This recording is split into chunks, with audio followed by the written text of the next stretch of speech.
When a ruthless crime lord returns home after a reckless night, he expects routine silence.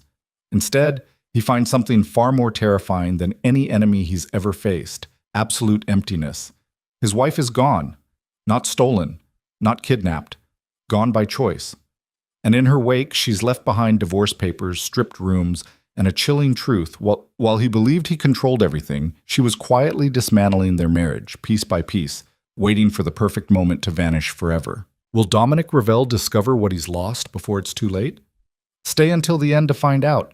Hit that like button and comment your city so I can see how far this story travels. The gates of the Ravel estate opened with their usual whisper of hydraulics and steel, barely audible over the purr of the black Aston Martin gliding through. Dawn hadn't quite broken. The sky hung in that uncertain space between night and morning, bruised purple fading to ash. Dominic Revell guided the car up the winding drive, his movements automatic, his mind elsewhere. Or more accurately, his mind was still back at the penthouse downtown, still tangled in sheets that weren't his, still breathing air perfumed with someone else's fragrance. He should feel guilt. He knew that intellectually, the way he knew the precise location of every security camera on his property, the way he knew which judges could be bought and which required more persuasive measures. But guilt was a luxury men like him couldn't afford. Guilt implied weakness, and weakness in his world was a death sentence written in blood. The house rose before him, a monument to power and taste. All clean lines and floor-to-ceiling windows, steel and glass and stone arranged with architect-designed precision. He'd bought it 5 years ago, back when he still believed beautiful things could fill the hollow spaces inside him. Back when he thought a ring on Lena's finger and a fortress to keep her safe would be enough. Dominic parked in the circular drive rather than the garage.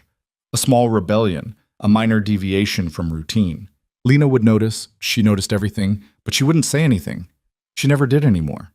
That was their unspoken agreement, wasn't it? He did what he wanted, and she remained the perfect wife, silent and serene in her designer clothes and her designer life. The front door wasn't locked. That alone should have triggered something in his professionally paranoid mind, but exhaustion dulled his usually sharp instincts. He'd been up for nearly 40 hours, first handling a territorial dispute with the Constantine family, then the emergency meeting with his financial advisors about the federal investigation circling closer, then the escape. The willing distraction waiting in the penthouse. The temporary amnesia that came with someone new, someone who didn't know him well enough yet to look disappointed. The foyer swallowed him in its familiar elegance. Italian marble underfoot. The abstract sculpture Lena had insisted on acquiring from some gallery in Soho, the massive mirror that reflected a man who looked every one of his 38 years this morning. Dark hair disheveled, tie loosened, the shadow of stubble on his jaw. His white shirt, custom-tailored and ruinously expensive, was wrinkled in ways that told a story he hadn't bothered to hide. "Lena?" His voice echoed in the space, bouncing off hard surfaces, finding no purchase. The house had always been quiet. That's what he'd paid for, after all, soundproofing and insulation that turned the interior into a sanctuary from the violent noise of his life. But this was different. This wasn't peaceful silence. This was absence. Dominic moved through the ground floor, his footsteps loud in the stillness. The living room looked untouched, cream sofas positioned just so, coffee table books arranged at precise angles, the Steinway piano in the corner that Lena sometimes played when she thought he wasn't listening. Everything in its place, and yet wrong. It felt wrong. He couldn't articulate what had changed. The paintings still hung on the walls, the furniture hadn't moved, but there was a quality to the air itself that felt different, like the house had exhaled something vital and forgotten to breathe it back in. The kitchen finally gave him concrete evidence that something was amiss. Dominic stopped in the doorway, his trained eye cataloging details. The espresso machine was gone. The vintage La Marzocco that Lena had spent months researching before purchasing, that she'd treated with the care most people reserved for pets. The magnetic knife block that had held her Japanese chef's knives, each blade worth more than most people's monthly rent. Empty.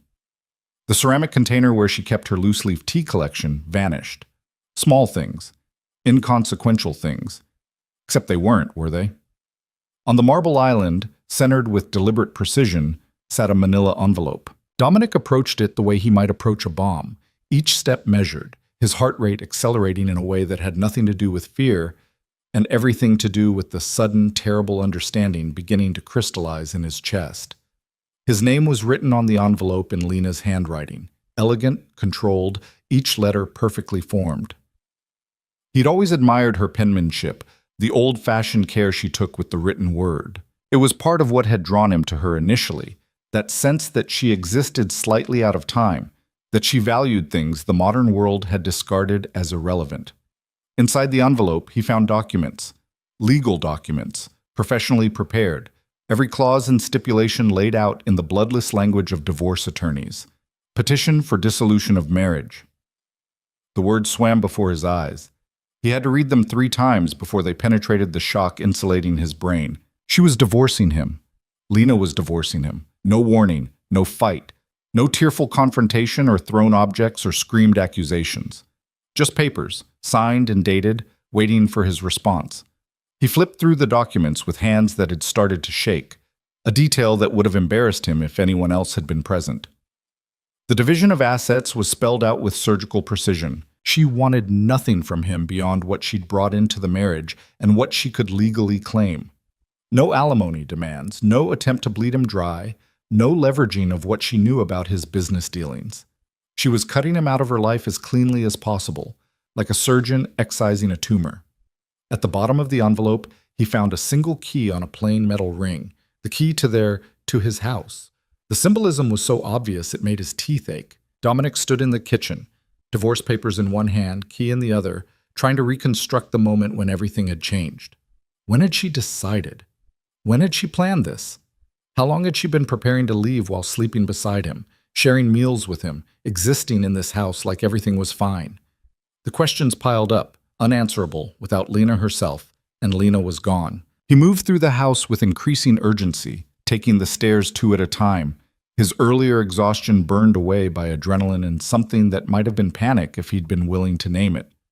Their bedroom, his bedroom now, he supposed, told the rest of the story. Her side of the massive walk-in closet was empty. Not just empty, erased.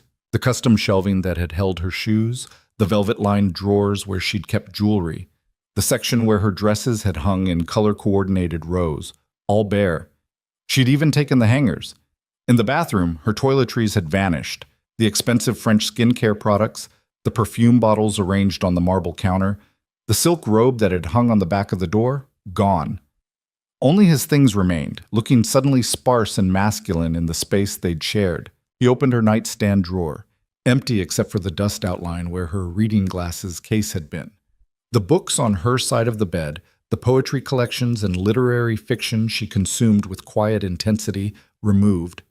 The framed photograph of her parents that had sat on the dresser disappeared. She'd moved through this house like a ghost, taking every trace of herself, leaving behind only the footprint of her absence. Dominic sank onto the edge of the bed, still holding the divorce papers, still trying to process what he was seeing. This wasn't a spur-of-the-moment decision. This was planned, orchestrated, executed with the kind of precision that suggested weeks, maybe months of preparation. While he'd been lying to her, she'd been preparing to leave him.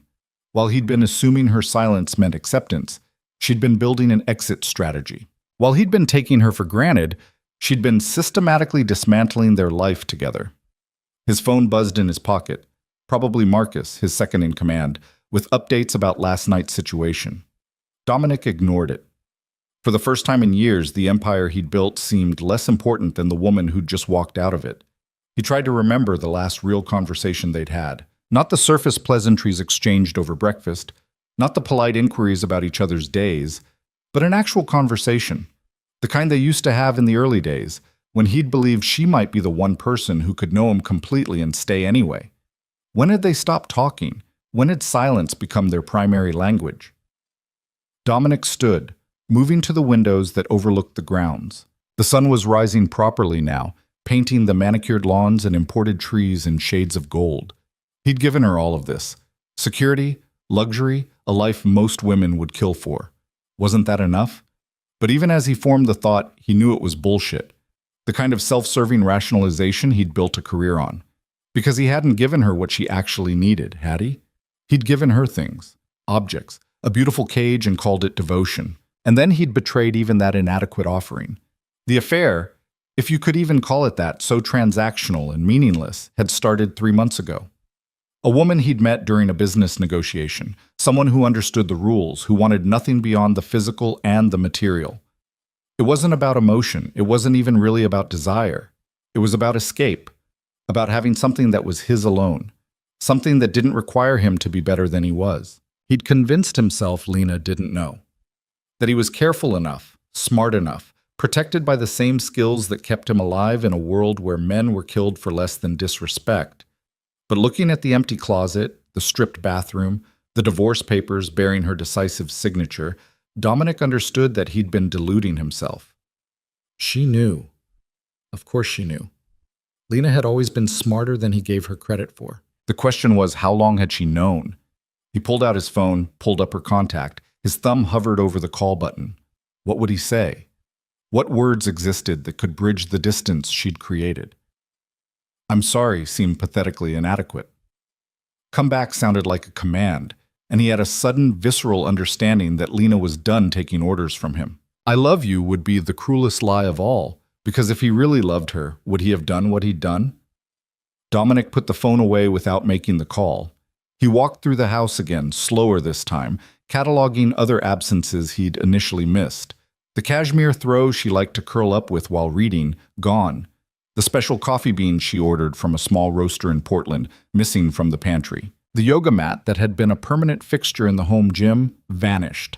In the study, his domain really, she rarely came in here, he found one last piece of evidence. On his desk, weighted down by a paperweight he'd brought back from Tokyo, was a sticky note in her handwriting. The cameras caught everything. "I know you'll check them eventually. Don't bother. I disabled the system remotely before I left. There's no footage, just like there's no trace of me left in your perfect house. Some absences can't be rewound or replayed." Goodbye, Dominic. He crumpled the note in his fist, then smoothed it out again, reading it 3 more times. She'd thought of everything. Not just the physical removal of her belongings, but the digital trail as well. She'd anticipated his moves, countered them before he could make them. This was chess, and she'd been playing while he wasn't even aware the game had started. When had she become this person? This strategist, this ghost, who could unmake a marriage with the same precision he used to eliminate business rivals? Or had she always been this person, and he'd simply never bothered to look closely enough? Dominic returned to the kitchen, poured himself a drink even though it was barely 7 in the morning, and sat at the island where the divorce papers waited. The whiskey burned, but the pain was welcome. Something tangible, something real in a morning that had taken on the quality of a nightmare. He thought about Lena the day they'd met, 6 years ago at a charity gala he'd attended to maintain appearances. She'd been standing near a window, not socializing like everyone else, just observing. He'd approached her with his usual confidence, used to women who responded to power and money with immediate interest. She'd looked at him like she could see straight through the expensive suit to the violence underneath, and instead of being repelled, she'd seemed curious, like he was a puzzle she wanted to understand. "You're not really here for the charity, are you?" she'd said, her first words to him. He'd appreciated the directness. "Are you?" "I'm here because my father donated enough money that my attendance is expected. You're here because men like you need to be seen supporting causes like this. It's good PR for bad reputations." "You don't know anything about my reputation." She'd smiled then, small and knowing. "I know you're Dominic Ravel. I know what people say you do. I know that half the people in this room are afraid of you, and the other half are trying to figure out how to use you. And I know you're bored out of your mind." She'd been right about all of it. He'd asked her to dinner. She'd said yes, but only after making him wait 3 days for her answer. A power play he'd recognized and respected. Over the following months, he'd pursued her with the same focused intensity he brought to everything, and she'd let herself be caught, but on her own terms. She'd known who he was from the beginning, what he was. She'd walked into their marriage with her eyes open, never demanding that he pretend to be something he wasn't. He thought that meant she accepted him, darkness and all. But acceptance wasn't the same as approval, was it? And approval wasn't the same as being willing to tolerate disrespect. The whiskey was gone. He poured another, trying to pinpoint the exact moment when their marriage had shifted from partnership to performance. When had she started wearing her role as his wife like a costume she could remove at the end of the day? When had he started seeing her as an accessory to his life rather than a person in her own right? His phone buzzed again. Then again. The Empire demanding his attention, problems multiplying in his absence. Dominic ignored them all. Let the world burn for a few hours. Let Marcus handle the emergencies. Right now, in this empty house, surrounded by the evidence of Lena's methodical departure, Dominic needed to sit with what he'd done. What he destroyed through carelessness and arrogance and the assumption that some things were permanent enough to survive neglect. He picked up the divorce papers again, reading through the legal language with the attention he usually reserved for contracts worth millions. She'd been fair, almost generous in her division of assets.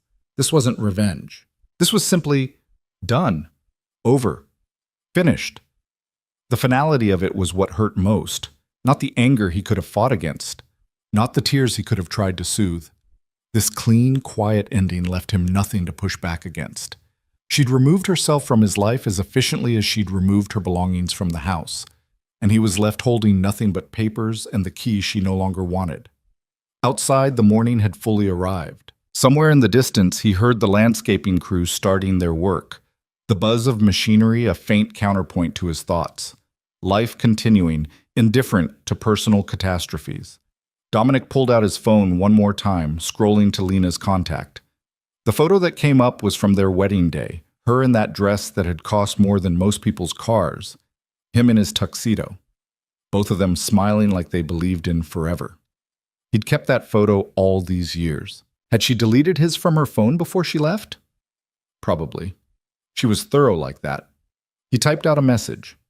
"We need to talk." Deleted it. Tried again. "Please, just tell me why." Deleted that too. Finally, "I'm sorry."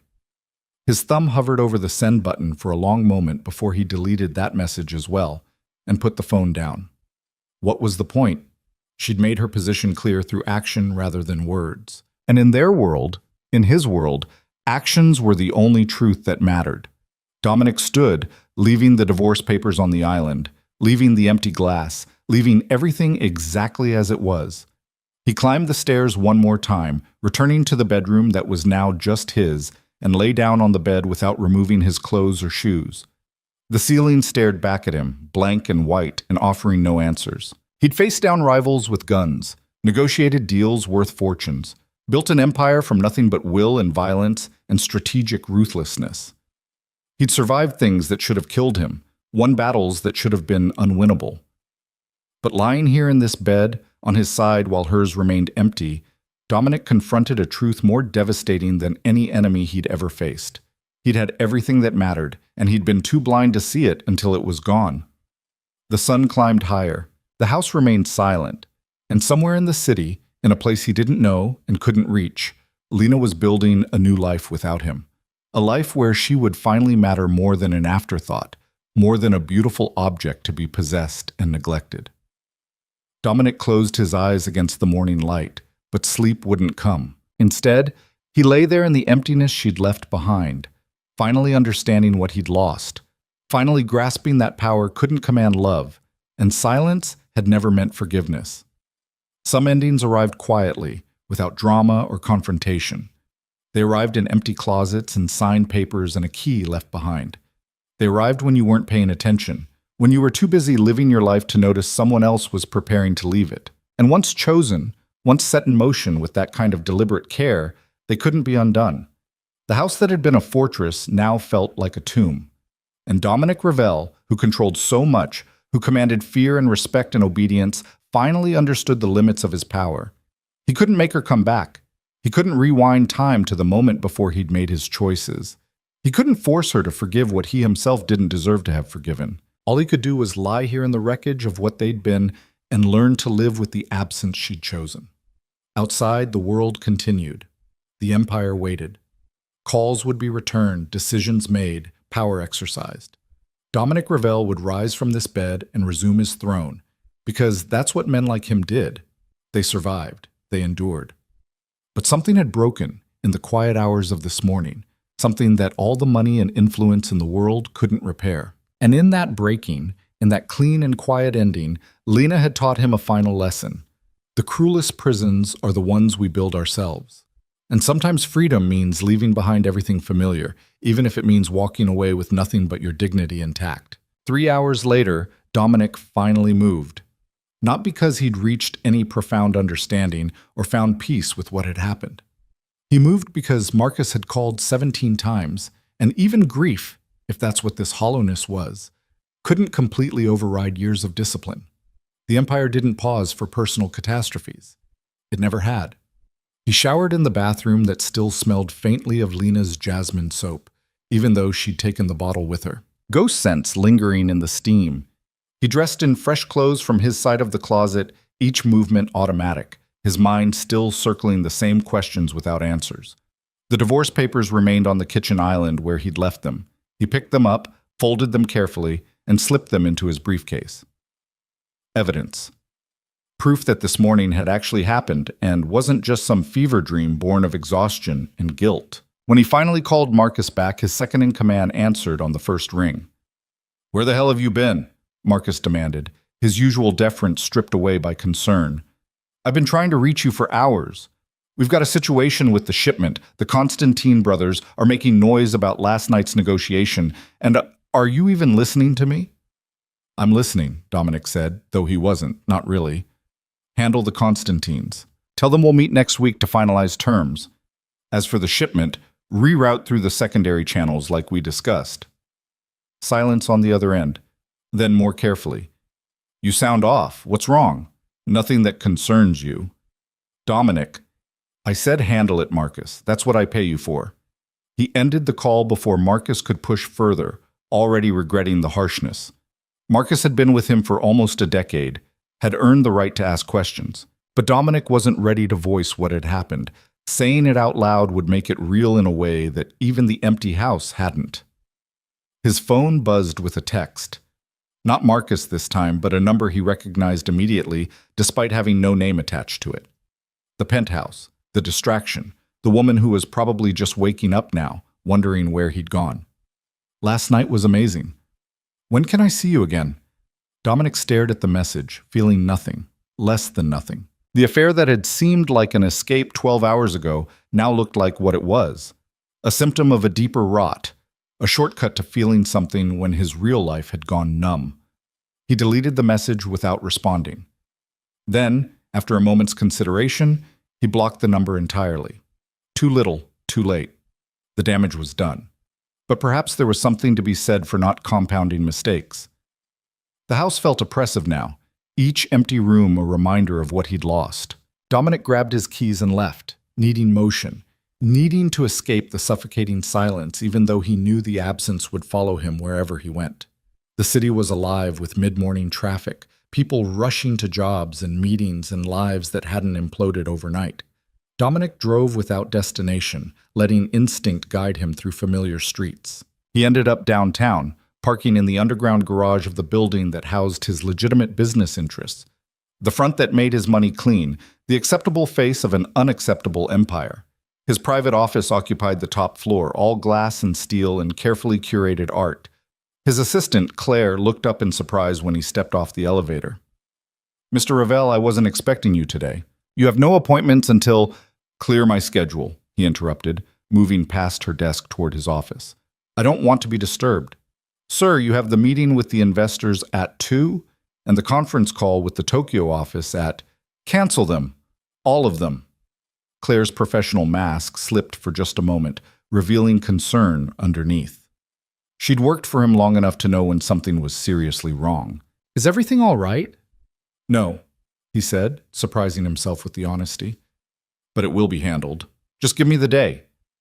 He closed his office door before she could respond, shutting himself into the carefully controlled environment he'd built. Floor-to-ceiling windows offered a panoramic view of the city, but Dominic turned away from them, unable to appreciate beauty when his own life had just been stripped bare. The office was safer than the house. Lena had rarely come here, so there were fewer ghosts, fewer absences to catalog. He poured himself a drink from the bar cart. His second whiskey of the day? Or was it third? And sank into the leather chair behind his desk. The divorce papers stared up at him from his briefcase, He pulled them out again, spreading them across the polished surface, studying them like they might reveal secrets if he looked hard enough. The date on Lena's signature was from yesterday. She'd signed them yesterday morning, probably while he was in his office handling the Confronting situation, completely unaware that his marriage was ending 30 miles away. Then she'd spent the rest of the day systematically removing herself from his life, timing her departure for when she knew he'd be occupied elsewhere. How long had she been planning this? Weeks? Months? The precision suggested serious preparation. You didn't just decide to leave and execute it this flawlessly overnight. This took time, strategy, the kind of careful thought he usually associated with business deals, not personal relationships. His phone rang. Not Marcus this time, but a number he didn't recognize. Dominic almost didn't answer, but years of paranoia made him cautious about ignoring unknown calls. Too many times, unknown numbers had meant opportunities or threats, and both required immediate attention. "Ravel?" he answered, his voice clipped. "Mr. Ravel, this is Catherine Chen from Chen and Associates." A woman's voice, professional and cool. "I'm calling on behalf of my client, Lena Ravel. I assume you've received the divorce petition by now?" The attorney. Of course, Lena would have an attorney, probably one she'd been consulting for weeks while Dominic had been oblivious. "I've received it," he said carefully, his business instincts kicking in even through the fog of shock. Never give away more than necessary. Never show weakness. "Excellent. As you've seen, my client is requesting an uncontested dissolution. The terms outlined in the petition are more than fair, and we're hoping this can be handled quickly and quietly without unnecessary conflict or publicity. I want to talk to her." A pause on the other end. "I'm afraid that's not possible, Mr. Ravel. My client has made it clear she has nothing further to discuss with you. All communication from this point forward should go through me." You don't understand." "I understand perfectly." Catherine Chen's voice sharpened, losing some of its professional neutrality. "My client has made her decision. She's not interested in reconciliation, explanations, or prolonged negotiations. She simply wants to move forward with her life. I strongly suggest you respect that wish." Something in the attorney's tone triggered Dominic's well-honed sense for subtext. This wasn't just professional advocacy. There was personal investment here, a protective edge that suggested Lena had shared more than just legal details with this woman. "What did she tell you?" he asked quietly. Another pause, longer this time. "Enough, Mr. Ravel. She told me enough." The line went dead. Dominic set the phone down, his hand shaking again, that tremor he couldn't quite control, that physical manifestation of a crisis he didn't know how to fight. Because that was the problem, wasn't it? This wasn't an enemy he could outmaneuver or a deal he could win through force of will. This was simply over. And all the power he'd accumulated, all the influence he commanded, meant nothing in the face of Lena's quiet determination. He tried to imagine what she'd told the attorney. The affairs, obviously, affair, singular, though who was he kidding? The one currently ending wasn't the first time he'd strayed, just the first time he'd been stupid enough to let it become regular. What else? The long absences, the emotional distance, the way he'd treated their marriage like another asset to be managed rather than a relationship to be nurtured. Or had she told Catherine Chen about the darker things? The violence that sometimes followed him home, the nightmares that woke him at 3 a.m, the way he'd shut her out every time she tried to reach the person underneath the armor? Dominic stood abruptly, unable to sit still any longer. He paced the length of his office, whiskey in hand, trying to outrun thoughts that followed like shadows. The intercom on his desk buzzed. Claire's voice, apologetic. "Sir, I'm sorry to disturb you, but Marcus is here. He says it's urgent and he won't leave until he speaks with you." Of course he wouldn't. Marcus was nothing if not persistent. "Send him in." The door opened 30 seconds later, and Marcus strode in with the comfortable familiarity of someone who'd earned the right to skip formalities. He was younger than Dominic by 5 years, built like a boxer, with the kind of street-smart intelligence that couldn't be taught in business schools. Dominic had plucked him from a rival organization 8 years ago, recognizing potential others had overlooked. Marcus took one look at Dominic, and his expression shifted from annoyance to concern. "What happened?" "Nothing that concerns the business. Don't give me that corporate bullshit. I've known you too long." Marcus closed the door behind him and moved to the bar cart, pouring himself a drink without asking permission. You look like someone died. Who do I need to hurt? Despite everything, Dominic felt a ghost of amusement. It's not that kind of problem. Then what kind is it? The words stuck in his throat for a moment before he finally forced them out. Lena left me. Marcus froze, glass halfway to his lips. What? This morning, I came home and she was gone. Everything of hers removed. Divorce papers on the kitchen counter. She's done, Marcus. Just done. Shit. Marcus drained his drink in one swallow, then poured another. Did something happen? Did she find out about... Yeah, Dominic cut him off. She found out. I don't know how long she's known, but she found out. They stood in silence for a moment, the unspoken history between them heavy in the air. Marcus had been the one to warn him, months ago, that the affair was a mistake, that Lena wasn't the type of woman who would tolerate disrespect, no matter how comfortable her life was. Dominic had dismissed the concern, confident in his ability to compartmentalize, to keep his worlds separate. Arrogance, he saw now, pure arrogance. Have you talked to her? Marcus asked finally. I can't. She's routed everything through her attorney. No contact, no discussion, just signed the papers and let her go. Dominic laughed, the sound bitter. You know what the worst part is? She was fair, generous even. This isn't about money or revenge. She just wants to be free of me. Marcus studied him with eyes that had seen too much violence, too many betrayals. What are you going to do? What can I do? She's made her choice. So that's it? You're just going to let her walk away? The question hit harder than it should have, exposing the helplessness Dominic had been trying to ignore. What would you suggest? Force her to come back? Manipulate her through threats or leverage? Use the very tactics that probably drove her away in the first place? I'm not suggesting anything. I'm asking what you want. What did he want? The question should have been simple, but Dominic found himself unable to answer. He'd spent so long pursuing power, building his empire, making himself untouchable, that he'd forgotten how to want things on a personal level. Or maybe he'd never learned in the first place. I want to understand why, he said finally. When she decided, what I did that was finally too much. I want... He trailed off, unable to articulate the ache in his chest that had nothing to do with pride and everything to do with genuine loss. Marcus set his glass down with a soft click. You want her back. It's too late for that. Maybe, but that's not what I asked. Dominic turned to the windows, looking out at the city he'd conquered through ruthlessness and strategy. From up here, it looked manageable, comprehensible. Nothing like the chaos currently tearing through his personal life. Even if I wanted her back, he said quietly, I wouldn't know how to be what she needs. This morning proved that. I had everything, a beautiful wife, a stable home, something real in a life built on lies. And I still found a way to sabotage it. What makes you think I could do better a second time?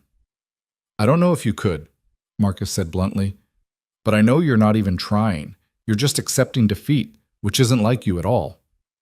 This isn't a business negotiation. No, it's more important than that, which is why I don't understand why you're rolling over. Dominic's phone buzzed before he could respond. Another unknown number, another call he almost ignored, but something made him answer. Mr. Ravel?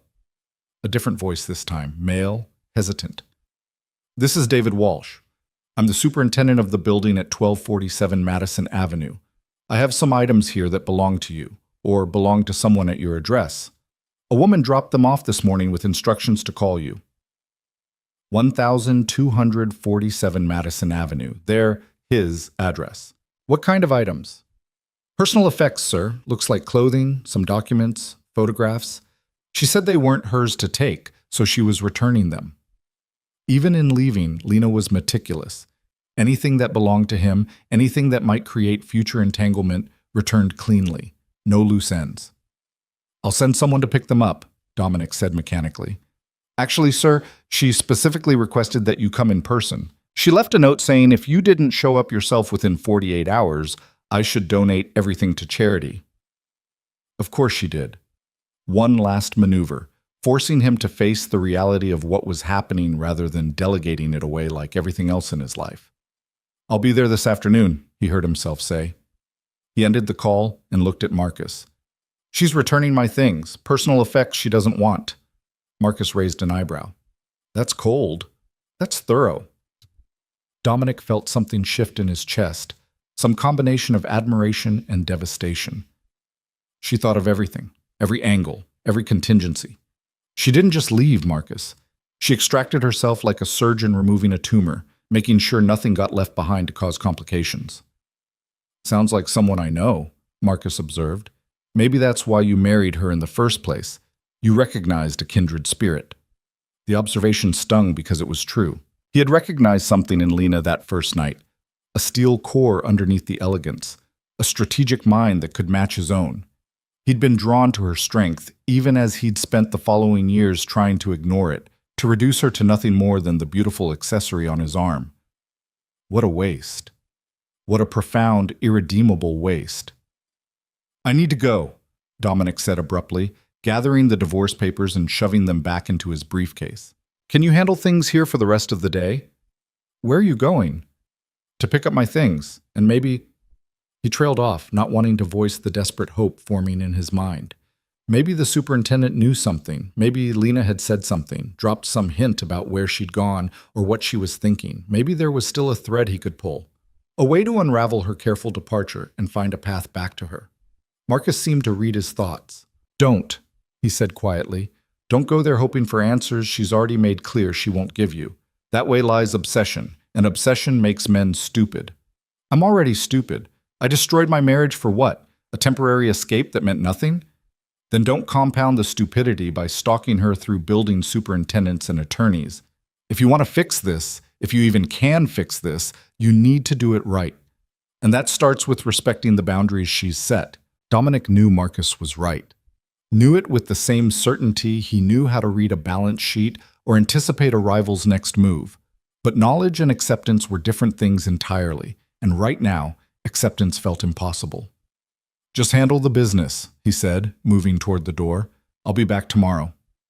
Dominic, Marcus's voice stopped him at the threshold. For what it's worth, I'm sorry. Lena was good for you, better than you deserved, probably, and I'm sorry you lost that. The sympathy was almost harder to bear than the loss itself. Dominic nodded once, not trusting his voice, and left. The drive to Madison Avenue took longer than it should have, traffic thick with delivery trucks and taxis. Dominic used the time to construct scenarios in his mind, each more unlikely than the last. Lena would be there, waiting, ready to talk. Or she'd left a letter explaining everything, giving him closure. Or the superintendent would know where she'd gone, would accidentally let something slip that Dominic could use to find her. Fantasy, all of it. But fantasies were safer than the truth currently dismantling his life. The building was one of those pre-war structures that commanded premium prices for their historic charm and solid construction. Dominic had lived here for 2 years before buying the house, back when proximity to the office mattered more than space. The current superintendent was new since his time, a thin man in his 50s with careful eyes that probably saw more than residents wanted him to.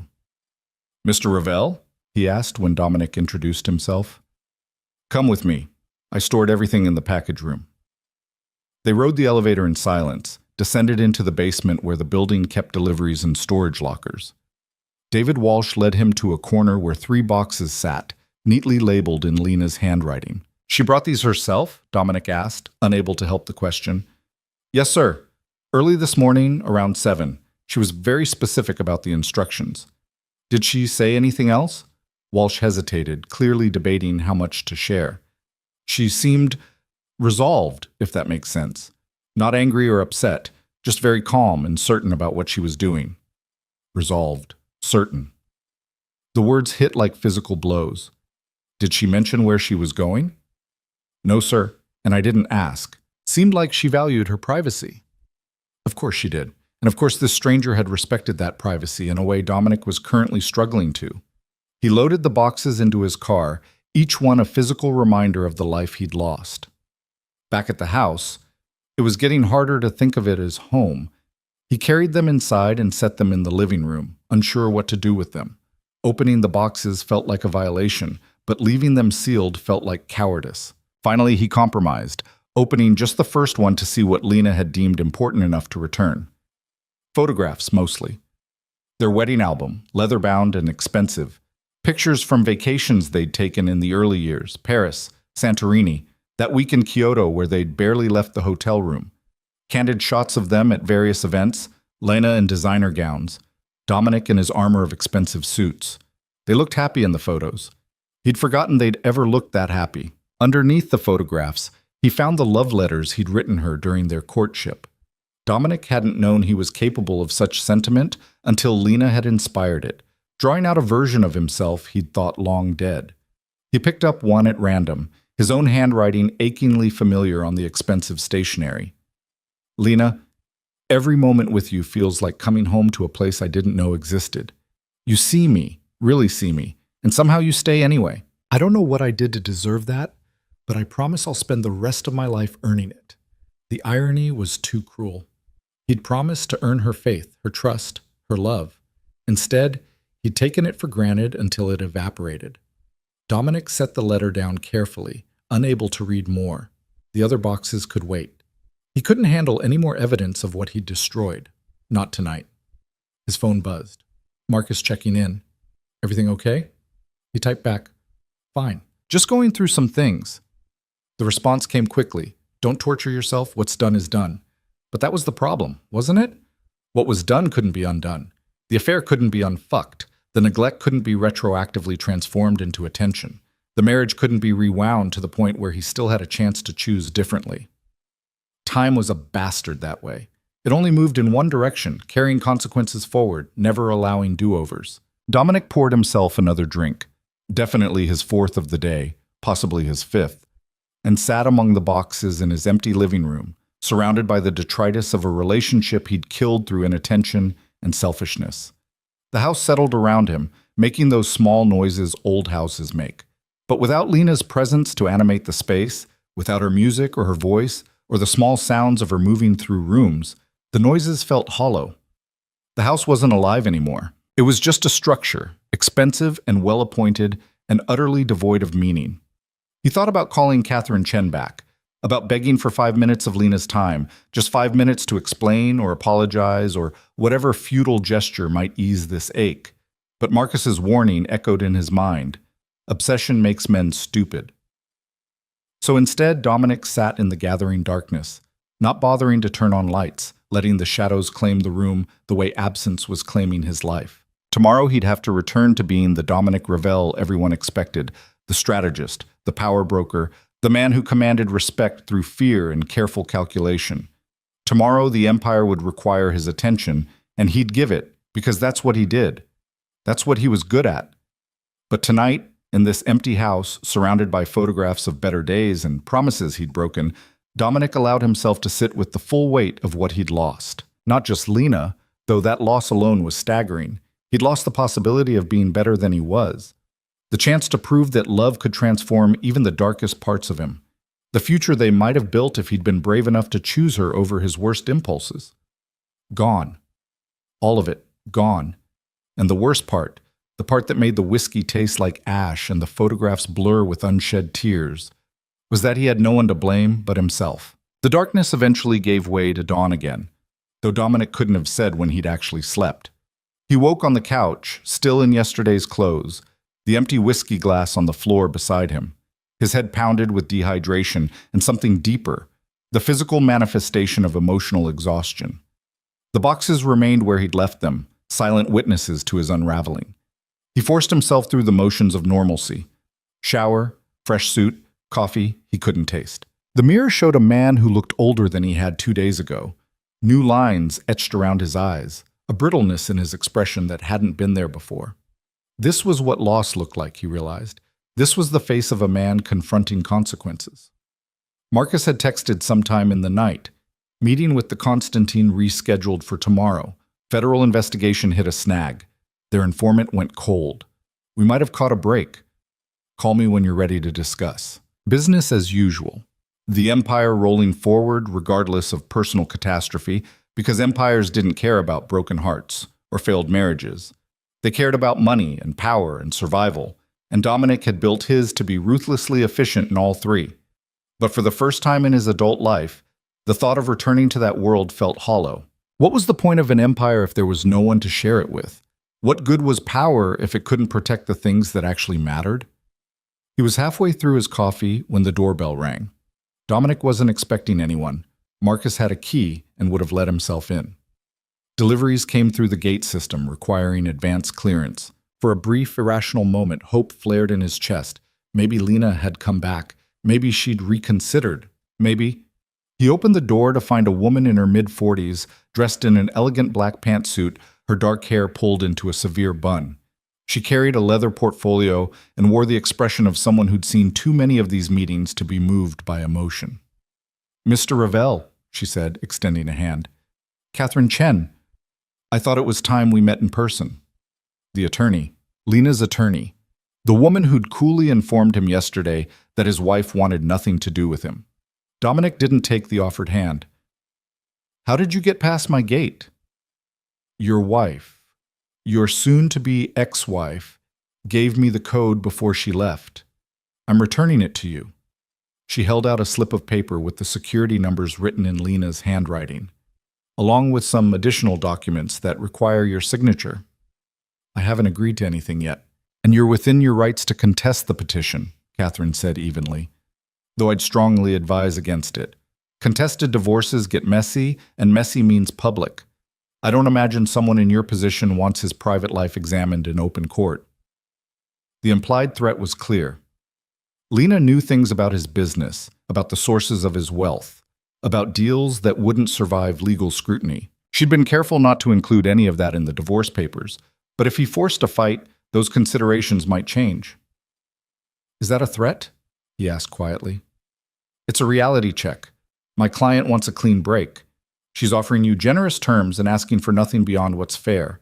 Fighting her on this would be expensive, time-consuming, and ultimately futile. She's not coming back, Mr. Ravel. The sooner you accept that, the easier this will be for everyone." Dominic stepped back, gesturing her inside with a bitter laugh. "Come in then. Let's get this over with." Catherine entered with the professional detachment of someone who'd witnessed countless domestic endings. She didn't comment on the boxes in the living room, or the empty whiskey glass, or the general air of desolation that had settled over the house. She simply opened her portfolio on the dining table and laid out more documents. "These are the final financial disclosures," she explained, her voice crisp and businesslike. "As you'll see, my client has been extremely fair in her accounting. She's claiming only what she brought into the marriage and half of the joint assets acquired during your time together. She's waiving alimony despite being legally entitled to it. She's even offering to let you keep several items that technically belong to her, including the art collection you purchased jointly." Dominic scanned the documents without really seeing them. Numbers and legal terminology blurred together, meaningless compared to the central fact. Lena was dividing their life with the precision of a surgeon, each cut clean and final. "Where is she?" he asked abruptly. Catherine looked up, her expression neutral. "I'm not at liberty to disclose that information. I'm not asking for an address. I just need to know she's safe." "She's perfectly safe, Mr. Ravel, and she wants to keep it that way, which means maintaining her privacy from you." The words stung more than they should have. "You think I'd hurt her?" "I think she's protecting herself from a man who's already hurt her quite enough." Catherine's professional mask slipped slightly, revealing genuine anger underneath. "Do you have any idea what she went through? The months of watching you lie to her face, knowing you were with someone else but too proud or too scared to confront you." "She told you that?" "She told me enough. She told me about the late nights you couldn't explain, the phone calls you took in other rooms, the way you stopped really seeing her. She told me how it felt to be invisible in her own marriage, to know her husband valued her so little that he couldn't even bother to hide his affair properly." Dominic felt his jaw tighten. If she knew, why didn't she say anything? Why go through the charade of everything being fine? Because she was preparing to leave Mr. Ravel. Because she needed time to get her affairs in order, to secure her future, to make sure she could walk away cleanly. Did you expect her to confront you while she was still dependent on you? While she was still living in your house? Under your control? "I never controlled her." Catherine's laugh was sharp and humorless. "Maybe not consciously, but men like you don't have to issue explicit orders to exert control. Your whole life is built on intimidation and power dynamics. Your wife, and yes, I'm going to keep calling her that until the divorce is finalized. Understood that confronting you before she was ready to leave would have been dangerous. Maybe not physically, but emotionally, financially, strategically. So she waited. She planned. And she executed her exit with the same ruthless efficiency you probably use in your business dealings. The assessment was brutally accurate. Lena had played this exactly the way Dominic would have if their positions were reversed. Gathering intelligence, securing resources, waiting for the perfect moment to strike. She'd learned from watching him, had absorbed his tactics and turned them against him. He should have been angry. Instead, he felt a wave of profound respect mixed with devastating loss. This was the woman he'd married, finally revealing the steel he'd always suspected was there, and he'd driven her to use that strength against him. "Did she ever love me?" he asked quietly, hating how vulnerable the question made him sound. Catherine's expression softened fractionally. "That's something you'd have to ask her yourself. But since she's made it clear she won't speak to you, I suppose you'll have to live with not knowing." She pushed a pen across the table toward him. "Sign the documents, Mr. Ravel. Let her go. It's the only decent thing you can do for her at this point." Dominic stared at the pen, at the papers that would legally end what he'd already destroyed emotionally. His hand moved almost without conscious thought, picking up the pen, positioning it over the signature line. "Wait," he said suddenly. "Can you give her a message?" "That depends on the message." "Tell her—" He paused, trying to find words adequate to the moment. "Tell her I understand. And I'm sorry. And if there's anything she needs, anything at all, she just has to ask." Catherine studied him for a long moment, her expression unreadable. "I'll pass that along. Though I suspect she doesn't need anything from you anymore, Mr. Ravel. That's rather the point of all this." He signed the documents in silence, each stroke of the pen feeling like a small death. When it was done, Catherine gathered the papers efficiently, sliding them back into her portfolio. "You'll receive copies once everything is filed with the court," she said, standing. "The process should take about 6 months, assuming no complications. After that, you'll both be free to move on with your lives." 6 months. Half a year for the legal system to catch up with what was already emotionally finished. Half a year of existing in this limbo between married and divorced, bound to someone who wanted nothing to do with him. "Miss Chen," he said as she moved toward the door. "Can I ask you something?" She paused, hand on the doorknob. "You can ask." "Do you think she'll be happy without me?" The attorney's smile was small and sad. "Mr. Ravel, she's already happier than she was with you. That's why she left." The words followed him long after Catherine Chen drove away, echoing in the empty house like an indictment. She's already happier, already better off, already thriving in whatever new life she'd built in the few days since leaving, while he was here, drowning in whiskey and regret, unable to function, unable to move forward or back. The day crawled past with excruciating slowness. Dominic tried to work, tried to focus on the Confronting deal or the federal investigation or any of the dozen other fires constantly burning in his world. But concentration eluded him, his thoughts circling back again and again to Lena, to the marriage he'd destroyed, to the future that had just been legally severed. Marcus called in the afternoon, his voice tight with concern. "We need to talk. In person. Can you come to the office?" "What's wrong?" "Just get here. Now." The urgency in Marcus's tone cut through Dominic's fog of self-pity. Whatever this was, it was serious enough to override everything else. He drove to the office building, navigating traffic on autopilot, his mind already shifting into crisis management mode. Marcus was waiting in the office, pacing like a caged animal. He wasn't alone. 2 other men Dominic recognized from the organization, Raphael and Chen, enforcers who handled problems that required muscle rather than negotiation, stood near the windows, their body language radiating tension. "What happened?" Dominic demanded, closing the door behind him. Marcus handed him a tablet. On the screen was a series of photographs, grainy but clear enough. Images of the penthouse downtown, of Dominic entering and leaving at various times over the past few months, of the woman who'd been his distraction, captured in intimate poses that left little to the imagination. "Where did these come from?" Dominic asked, ice forming in his stomach. "They were delivered to the office an hour ago. No return address, no explanation. Just the photos and a note." Marcus pulled a piece of paper from his pocket, unfolding it carefully. It says, "Everyone has secrets. Some are worth protecting. Others are worth exposing. Choose wisely." "Blackmail," Raphael said flatly. "Someone's trying to shake you down." Dominic's mind raced through possibilities. Rival organizations who wanted leverage. Business competitors looking for weakness. Federal investigators trying to create pressure.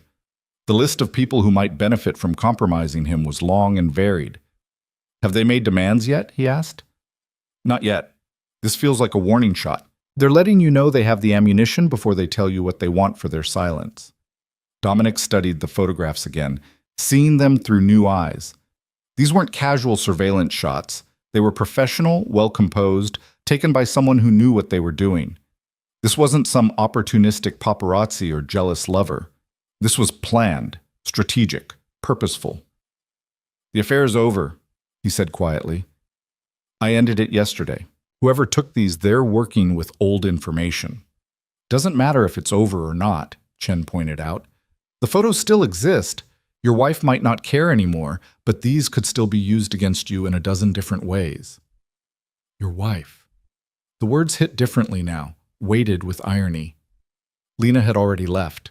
The affair that someone was trying to weaponize had already destroyed what it was meant to destroy. The blackmailer was threatening to expose something that had already cost him everything that mattered. "Wait," Dominic said slowly, a terrible suspicion forming in his mind. "What was the date on the envelope? When was it postmarked?" Marcus checked. 4 days ago. Why? 4 days ago.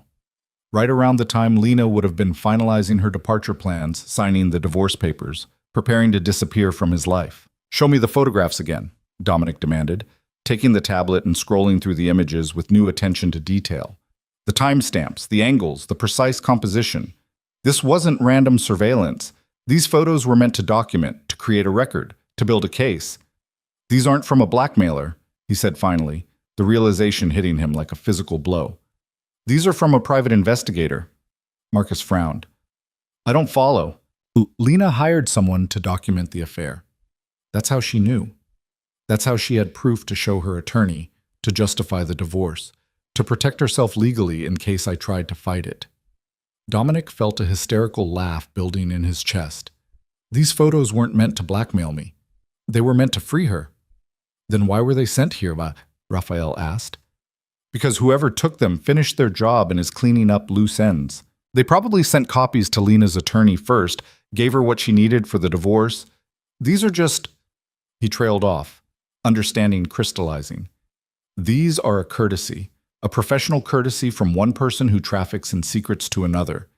They're saying, your wife knows, and now you know she knows, and here's proof of how thoroughly you were caught." The room fell silent as the implications sank in. This wasn't a threat to be neutralized or an enemy to be fought. This was simply evidence of Lena's thoroughness, one more piece of her carefully constructed exit strategy. "So what do we do?" Marcus asked, finally. "Nothing. We do nothing. The threat is already realized. The damage is already done." Dominic set the tablet down, feeling exhausted beyond measure. Lena got what she needed from these photos. They can't hurt me any worse than I've already hurt myself. What about the investigator? Should we find out who... No. The word came out sharper than intended. Leave it alone. Lena paid someone to document my betrayal, and they did their job. There's no revenge to be had here, Marcus. Just consequences. Chen and Raphael exchanged glances, clearly uncomfortable with the passive response. In their world, challenges were met with force. Threats were eliminated. Weakness was never shown. But Dominic was done fighting this particular battle. What was the point of destroying evidence when the evidence had already destroyed everything that mattered? "Get rid of them," he said, gesturing to the photographs. "Burn them, delete them, I don't care. They don't change anything. Lena's gone, the marriage is over, and these photos are just ghosts of mistakes already made." "Dominic," Marcus started. "I said get rid of them." He stood abruptly, unable to remain in the office any longer. "Handle the Confronting meeting tomorrow." "I'll be there, but I need you to take lead on the negotiations. Can you do that?" "Of course, but then we're done here." He left before anyone could argue, before the pity in their eyes could become unbearable. The elevator ride down felt interminable, each floor a small eternity, until finally he emerged into the parking garage and the relative privacy of his car.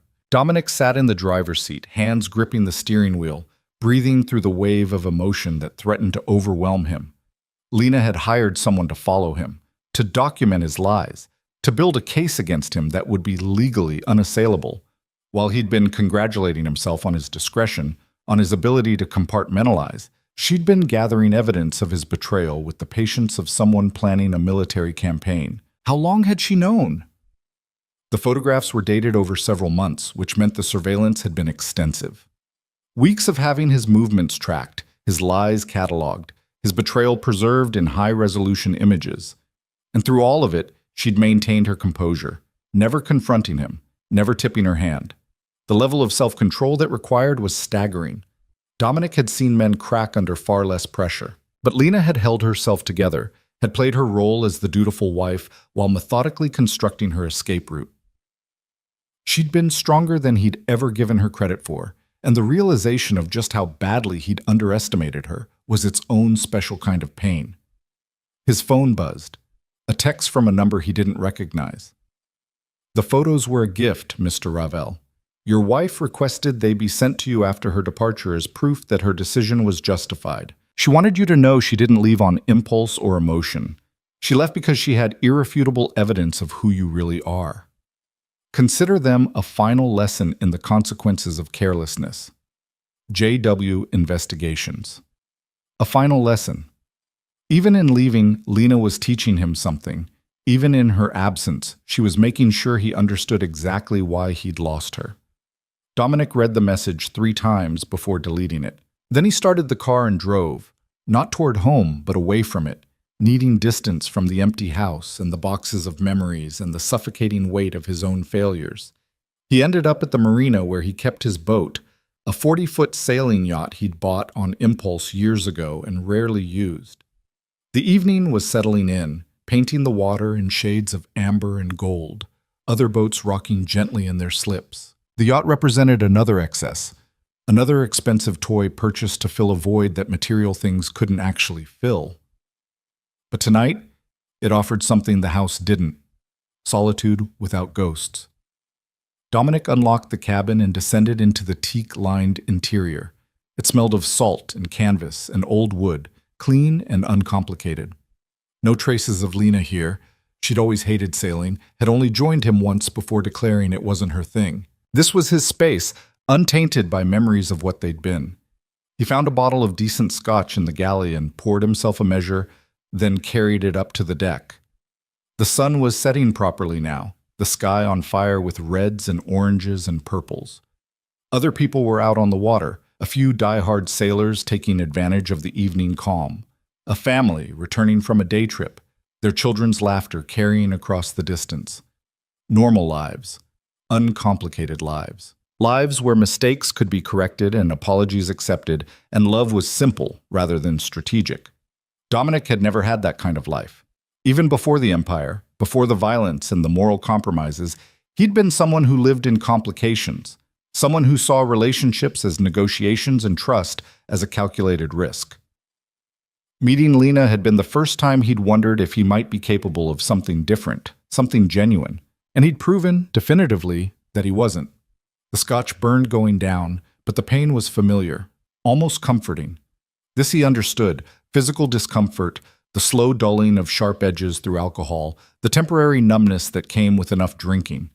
What he didn't understand was how to live with the absence Lena had left behind, how to exist in a world where she'd moved on while he remained trapped in the wreckage. His phone rang. Marcus again, persistent as always. "What?" "Just checking on you. You left pretty abruptly." "I'm fine." "You're not fine. You're falling apart, and it's starting to show. The men are talking, Dominic. They're worried about whether you can still lead." "Tell them I can." "Can you? Because right now you're acting like a man who's lost his edge. And in our world, that's dangerous. You know what happens to leaders who show weakness?" Dominic did know. He'd taken advantage of such moments himself, had built part of his empire on the ruins of men who'd lost focus at critical times. The predators were always circling, always watching for the moment when strength faltered and opportunity presented itself. I'll handle it, he said, hearing the lie in his own voice. How? By drinking yourself to death on your boat? By obsessing over a woman who doesn't want you anymore? That's not handling it, Dominic. That's surrender. What would you have me do, Marcus? Fight for a marriage that's already legally dead? Force myself on a woman who left because I couldn't give her basic respect? Tell me, what's the strategic play here? Silence on the other end. Then more gently, I don't know. But I know this isn't it. Come back to the office. Focus on the business. Give yourself something to do besides destroy yourself. Tomorrow, Dominic promised. I'll be there tomorrow for the Confronting meeting. Tonight, I just need to be alone. Alone with a bottle isn't the same as actual solitude. It'll have to do.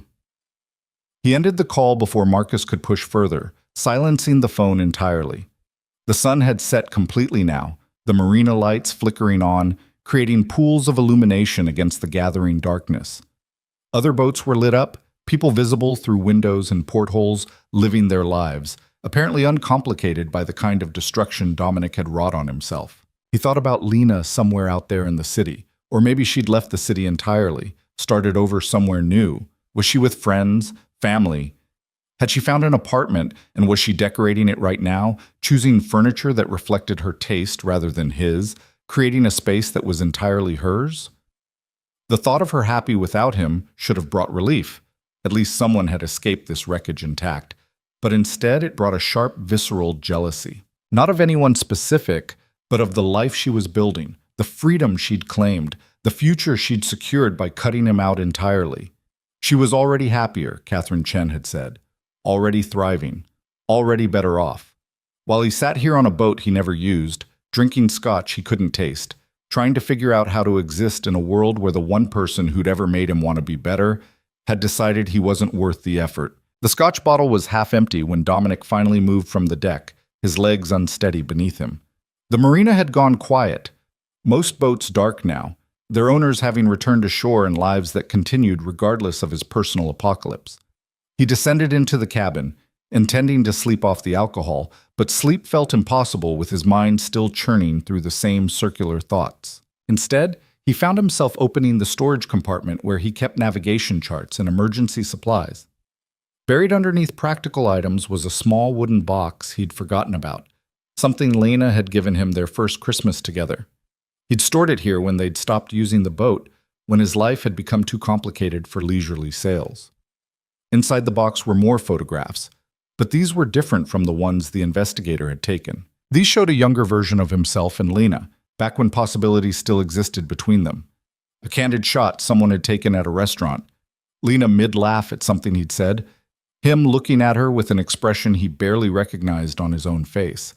Another from a weekend in the Hamptons, both of them windswept and grinning. A selfie she'd insisted on taking in Paris. The Eiffel Tower blurred in the background while they kissed in the foreground. Evidence of love that had been real once? Or had it? Had he ever truly loved her, or had he simply loved the idea of her, the way she made him feel capable of being someone better than he was? The distinction seemed important suddenly, though Dominic couldn't articulate why. His phone, still silenced but visible on the table, lit up with another message. Not Marcus this time, but a number he hadn't seen in years. Thomas Ravel, his brother. The preview showed enough. Heard through the grapevine about you and Lena. I'm sorry, Dom. Call if you need to talk. Dominic stared at the message, unsure how to feel about it. He and Thomas hadn't spoken in almost 3 years, not since their father's funeral when old resentments had surfaced and made it clear that blood didn't guarantee connection. Thomas had chosen a different path. Legitimate business, a normal life, a wife, and 2 kids in the suburbs. Everything Dominic had rejected in favor of power and control. He almost deleted the message. Almost. But something stopped him. Some vestige of the person he used to be before violence and moral compromise had reshaped him into someone barely recognizable. Before he could second-guess the impulse, Dominic called. Thomas answered on the 3rd ring, his voice cautious. Dom? Yeah, it's me. A pause, heavy with years of silence. I wasn't sure you'd call back. Neither was I. Dominic leaned against the cabin wall, suddenly exhausted beyond measure. How did you hear? Lena called me 2 days ago. She asked me to check on you after some time had passed. Make sure you weren't. Thomas trailed off, clearly uncomfortable finishing the thought. Wasn't what? Destroying myself? Dominic laughed bitterly. Too late for that. She seemed worried about you, which I found interesting given that she's the one who left. The observation landed with unexpected weight. Lena had called Thomas, had reached out to the brother Dominic had cut ties with, had asked him to provide support that she no longer could or would. Even in leaving, even in protecting herself, she'd tried to make sure he wouldn't be completely alone. The realization threatened to undo what little composure Dominic had maintained. Are you drunk? Thomas asked, reading something in the silence. Getting there. Where are you? The marina, on the boat. Jesus, Dom. You shouldn't be alone right now, and you definitely shouldn't be drunk on a boat. I'm fine. You're not fine. Lena made that very clear when she called. She said... Thomas hesitated. She said you'd never learned how to handle genuine loss, that everything you'd ever lost before was something you could fight to get back or replace with something else. But this is different. She told you that? She told me a lot of things, including why she left, what you did, how long she knew before she finally walked away. Thomas's voice hardened slightly. I want to be sympathetic, Dom, I really do. But she also told me enough that I understand why she had to go. Dominic absorbed the implicit judgment, the disappointment from a brother who'd already been disappointed in him for years. Did you call just to tell me I'm a failure? No, I called because despite everything, you're still my brother. And because Lena asked me to, and she's someone I respect, even if I can't say the same about some of your choices. The honesty was brutal, but somehow refreshing. Dominic had spent so long surrounded by people who told him what he wanted to hear, who feared him too much to offer genuine truth. Thomas's bluntness cut through the fog of self-pity and alcohol. I don't know what to do, Dominic admitted quietly, the words escaping before he could stop them. I don't know how to fix this. You can't fix it. That's what you need to understand. This isn't a business deal you can renegotiate or an enemy you can outmaneuver. Lena made her choice, and you have to respect it. Everyone keeps saying that. Respect her choice. Let her go. Move on. But none of you tell me how. Thomas sighed, the sound carrying years of complicated history. Start by sobering up. Then come stay with me and Catherine for a few days. Get out of that empty house, away from the business. Give yourself space to actually feel what you're feeling instead of drowning it. The offer caught Dominic off guard. You want me to stay with you? Catherine suggested it, actually. She thinks you need family right now, even if that family hasn't been particularly close lately. And before you refuse out of pride or whatever, just consider that maybe accepting help is part of learning how to handle loss. Dominic wanted to refuse, wanted to insist he could manage alone, that he didn't need anyone's pity or charity. But the truth was, he was drowning here, and pride seemed like a poor life preserver. Let me think about it, he said finally. Don't think too long. Offer expires when you do something stupid, like try to sail drunk or contact Lena against her explicit wishes. How did you know I was thinking about...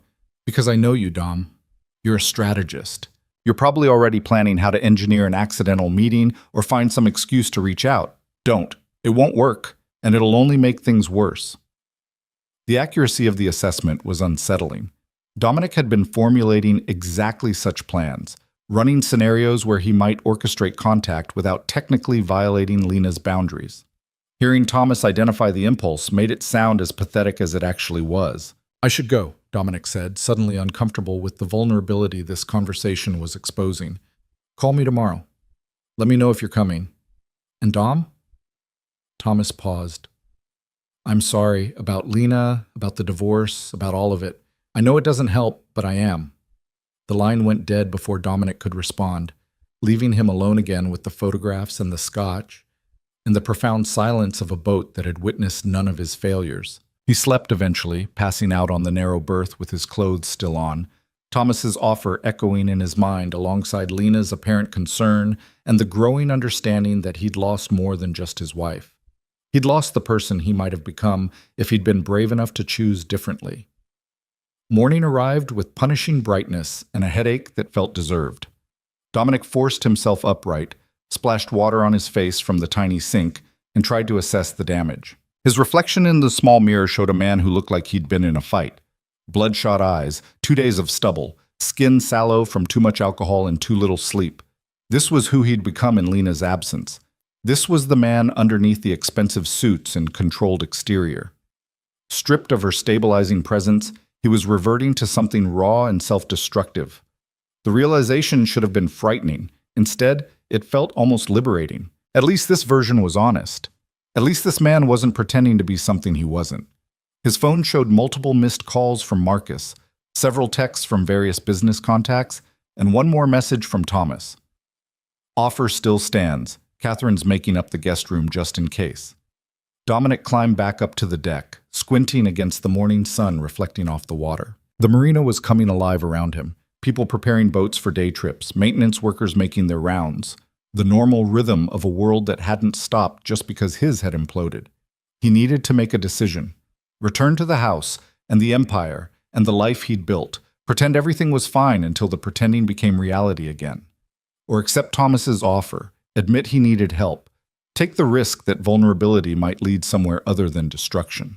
The Empire won. It always did. Dominic locked up the boat and drove back to the house, stopping only to grab coffee strong enough to cut through the hangover.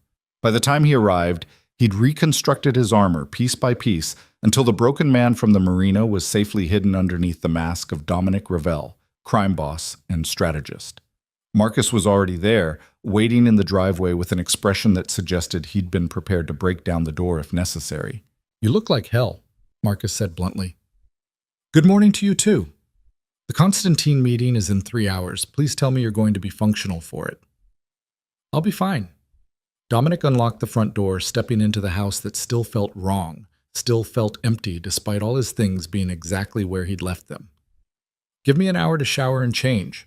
We'll go over the negotiation strategy on the way." Marcus followed him inside, his sharp eyes cataloging details.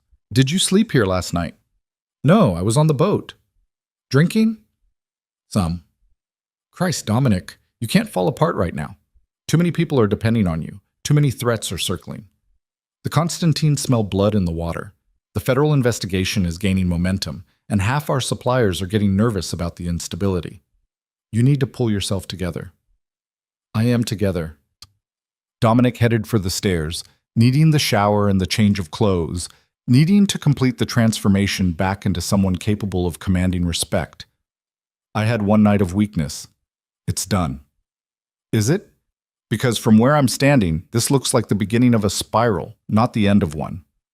Dominic paused on the stairs, looking back at his second-in-command, his closest thing to a friend in a world that didn't really allow for friendship. "What do you want me to say, Marcus? That losing Lena destroyed something in me? That I don't know how to function without the illusion that someone gave a damn about me beyond what I could provide?" "Fine. It's true. But it doesn't change the fact that the empire still needs running, deals still need closing, and threats still need neutralizing. So yes, I'm falling apart. But I'll do it on my own time, not when the Confrontings are watching for weakness." Marcus held his gaze for a long moment. "You know what I think? I think you're using the business as an excuse to avoid dealing with what actually happened. As long as you're focused on deals and threats and strategy, you don't have to face the fact that you destroyed the one real thing in your life. And your point is?" "My point is that eventually you'll have to face it anyway. And when you do, if you haven't built any kind of support system beyond the organization, it's going to break you." "Noted.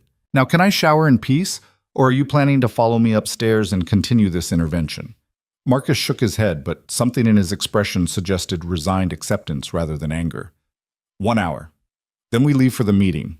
And Dominic, try to at least look like you're still in control, even if you're not. The shower helped. Hot water and steam, and the familiar ritual of preparation gave Dominic something to focus on beyond the emptiness echoing through the house. He dressed in one of his best suits, charcoal gray, custom-tailored, the kind of armor that announced power before a word was spoken. Added the watch Lena had given him for their anniversary, then took it off again when the weight of it felt unbearable. Chose a different one, anonymous and expensive, free of sentimental associations. By the time he descended the stairs, he looked like himself again, controlled, dangerous, unreadable. The man who'd spent the night drinking himself unconscious on a boat was buried deep, locked away where the Constantines couldn't find him. Marcus was in the kitchen, going through notes on his tablet. He looked up when Dominic entered, and whatever he saw must have satisfied him because he simply nodded and said, "Better, you ready?" "Always." The meeting was held in neutral territory, a private room at an upscale restaurant downtown, the kind of place that catered to people who valued discretion above all else. The Constantine brothers were already there when Dominic and Marcus arrived, along with their own advisors and enforcers, turning the meeting into a subtle show of force on both sides. Victor Constantine stood when Dominic entered, extending a hand with the careful courtesy of men who might have to kill each other someday. "Ravel, good of you to make time for us." "Victor, Anton." Dominic shook hands with both brothers, noting details with automatic precision. Victor looked confident, almost smug. Anton seemed more cautious, his eyes watchful. The dynamic between them suggested Victor was leading this negotiation, which meant Anton was the one Dominic needed to convince. They settled around the table, orders placed for food none of them would eat, drinks poured that would barely be touched. The preliminaries took 20 minutes, small talk about mutual acquaintances, careful probing about various business interests, the verbal dance that preceded actual negotiation. Finally, Victor leaned back in his chair and got to the point. "We've been reviewing the terms you proposed last week. They're not acceptable." "Which terms specifically?" Marcus asked, his tone professionally neutral. "All of them, the territory divisions, the profit splits, the timeline for integration. You're asking us to give up too much for too little guaranteed return." Dominic had expected this. The initial proposal had been deliberately favorable to his organization, a starting point designed to be negotiated down. "What would you consider acceptable?" Anton spoke for the first time, his voice quieter than his brother's but carrying more weight. "We want equal partnership, not subordinate status. 50-50 split on all joint ventures, equal say in strategic decisions, full transparency on financial operations." "That's not partnership," Dominic said calmly. "That's asking me to hand you half my empire in exchange for access to markets we could eventually penetrate on our own." "Could you, though?" Victor's smile was sharp. "From what we hear, you've been somewhat distracted lately, losing focus. We're offering you a lifeline, Ravel. Take it before you drown." The provocation was obvious, designed to test whether the rumors of his personal crisis had affected his professional judgment. Dominic felt Marcus tense beside him, ready to respond, but he laid a subtle hand on his second-in-command's arm. This required careful handling, not defensive aggression. "My personal life has no bearing on my business capabilities," Dominic said, his voice cold enough to frost the glasses on the table. "And if you're basing your negotiating strategy on gossip and speculation, you're making a fundamental mistake about who you're dealing with." "Are we?" Anton's eyes were steady, assessing. "Because the Dominic Ravel we've heard about doesn't make unforced errors, doesn't show vulnerability, doesn't give his enemies ammunition to use against him. But rumor has it your wife just left you. Divorce papers filed. Very public, very messy. That sounds like an unforced error to me." The room went silent. Even the servers seemed to sense the shift in atmosphere, giving the table a wide berth. Dominic could feel multiple sets of eyes on him, waiting to see how he'd respond. This was the test, the moment when weakness would be exploited or strength reaffirmed. Everything hinged on his next words, his next move. "My marriage ending doesn't make me weak," he said finally, his voice carrying the weight of absolute certainty. "It makes me focused. No distractions, no divided loyalties, no one to protect except the organization. If you think my divorce makes me vulnerable, you're confusing loss with liberation. I'm more dangerous now than I've ever been, because I have nothing left to lose." The lie felt true as he spoke it, and maybe that's all that mattered. Maybe if he said it convincingly enough, it would become real. Maybe he could transform grief into ruthlessness, heartbreak into strategic advantage. Victor and Anton exchanged glances, some silent communication passing between them. When Victor spoke again, his tone had shifted slightly, losing some of its aggressive edge. "Fair enough. Let's talk about terms we can actually agree on." The negotiation continued for another 2 hours, Thrust and parry, concession and counteroffer, the careful dance of men who understood that every word mattered and every weakness would be exploited. Dominic felt himself slipping into the familiar rhythm, the part of his brain that handled strategy taking over from the part that was still drowning in loss. This he could do. This he was good at. Reading opponents, identifying leverage points, knowing exactly how much to give and when to hold firm. The Empire didn't require love or trust or emotional vulnerability. It just required competence and ruthlessness, and those he had in abundance. By the time they shook hands on a revised agreement, not quite equal partnership, but close enough that both sides could claim victory, Dominic felt almost normal again. Almost like the man he'd been before Lena left, before the photographs arrived, before everything he'd taken for granted had been stripped away. Marcus waited until they were in the car before speaking. That was well handled. For a minute there, I thought Victor was going to push harder on the personal angle. He tested it and decided it wasn't worth pursuing. Dominic loosened his tie, feeling the adrenaline of the negotiation beginning to fade. Smart of him. I wasn't bluffing about being more dangerous now. Weren't you? Marcus asked quietly. Because from where I sat, that sounded like a man trying to convince himself as much as the Constantines. Dominic didn't answer. What was there to say? That Marcus was right? That every word had been armor against admitting how badly he was actually handling this? That pretending to be unaffected was the only strategy he had left? They drove in silence back to the office, the city flowing past the windows in a blur of movement and noise, and life continuing regardless of personal catastrophe. Dominic's phone buzzed repeatedly with messages, business contacts, updates on various operations, the constant stream of demands that came with running an empire. And one message from Thomas. Last chance. Guest room is ready if you change your mind. Dominic stared at the message for a long moment, thumb hovering over the reply button. He could accept, could admit he needed help, could take the risk that family might offer something the Empire couldn't. Or he could delete it, return to his empty house, continue pretending that ruthlessness could replace everything he'd lost. Drop me at home instead of the office, he said abruptly. Marcus glanced over. You sure? We have the afternoon meeting with cancel it or handle it yourself. I need...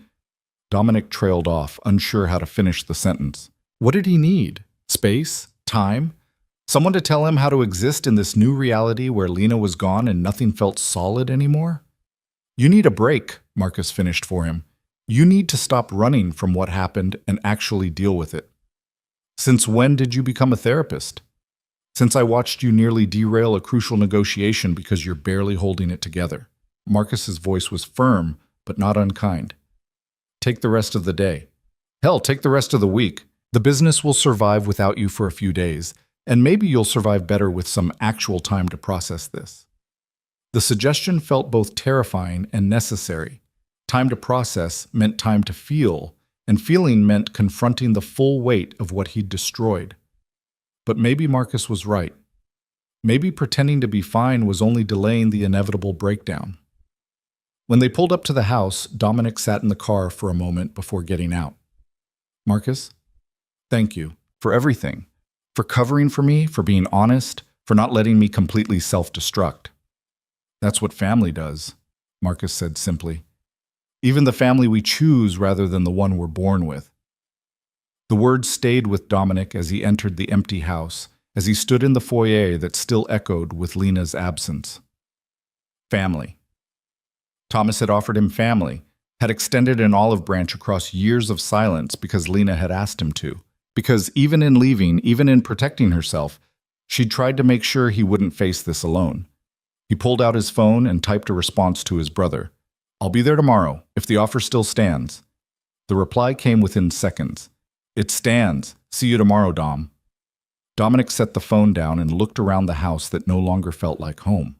The boxes of photographs still sat in the living room, unopened since that first devastating morning. The divorce papers were filed away in his study, waiting for the legal process to grind through its required steps. Evidence of an ending everywhere he looked, impossible to escape. But maybe that was the point. Maybe he wasn't supposed to escape it. Maybe the only way through was straight ahead. No diversions, no distractions, just the raw truth of consequences finally catching up with him. He'd spent his entire adult life avoiding exactly this kind of reckoning, building walls of power and control and violence to protect himself from genuine vulnerability. And it had worked. Right up until the moment Lena had seen through it all and decided he wasn't worth the effort of trying to reach the person underneath the armor. That was the real loss, he realized. Not just losing her, but losing the possibility that he could be better. That love could transform even the darkest parts of him. That he was capable of being more than the sum of his worst choices. Lena had believed in that possibility once, had seen something in him worth nurturing, worth fighting for, worth staying beside despite knowing what he was and what he did. And he'd taken that belief and crushed it through carelessness and arrogance and the assumption that some things were permanent enough to survive neglect. No wonder she'd left with such finality. No wonder her attorney spoke about her with protective respect. No wonder even Thomas, who barely knew the details, understood that Lena's departure was justified. Dominic walked through the house one more time, turning on lights against the gathering evening. Each room was perfect, pristine, empty of meaning without someone to share it with. This was his kingdom, built on blood and strategy and moral compromise. And it was hollow, beautiful and expensive and completely hollow. Tomorrow he'd go to Thomas's, accept help, try to figure out how to exist in this new reality where power couldn't command love and silence had never meant forgiveness.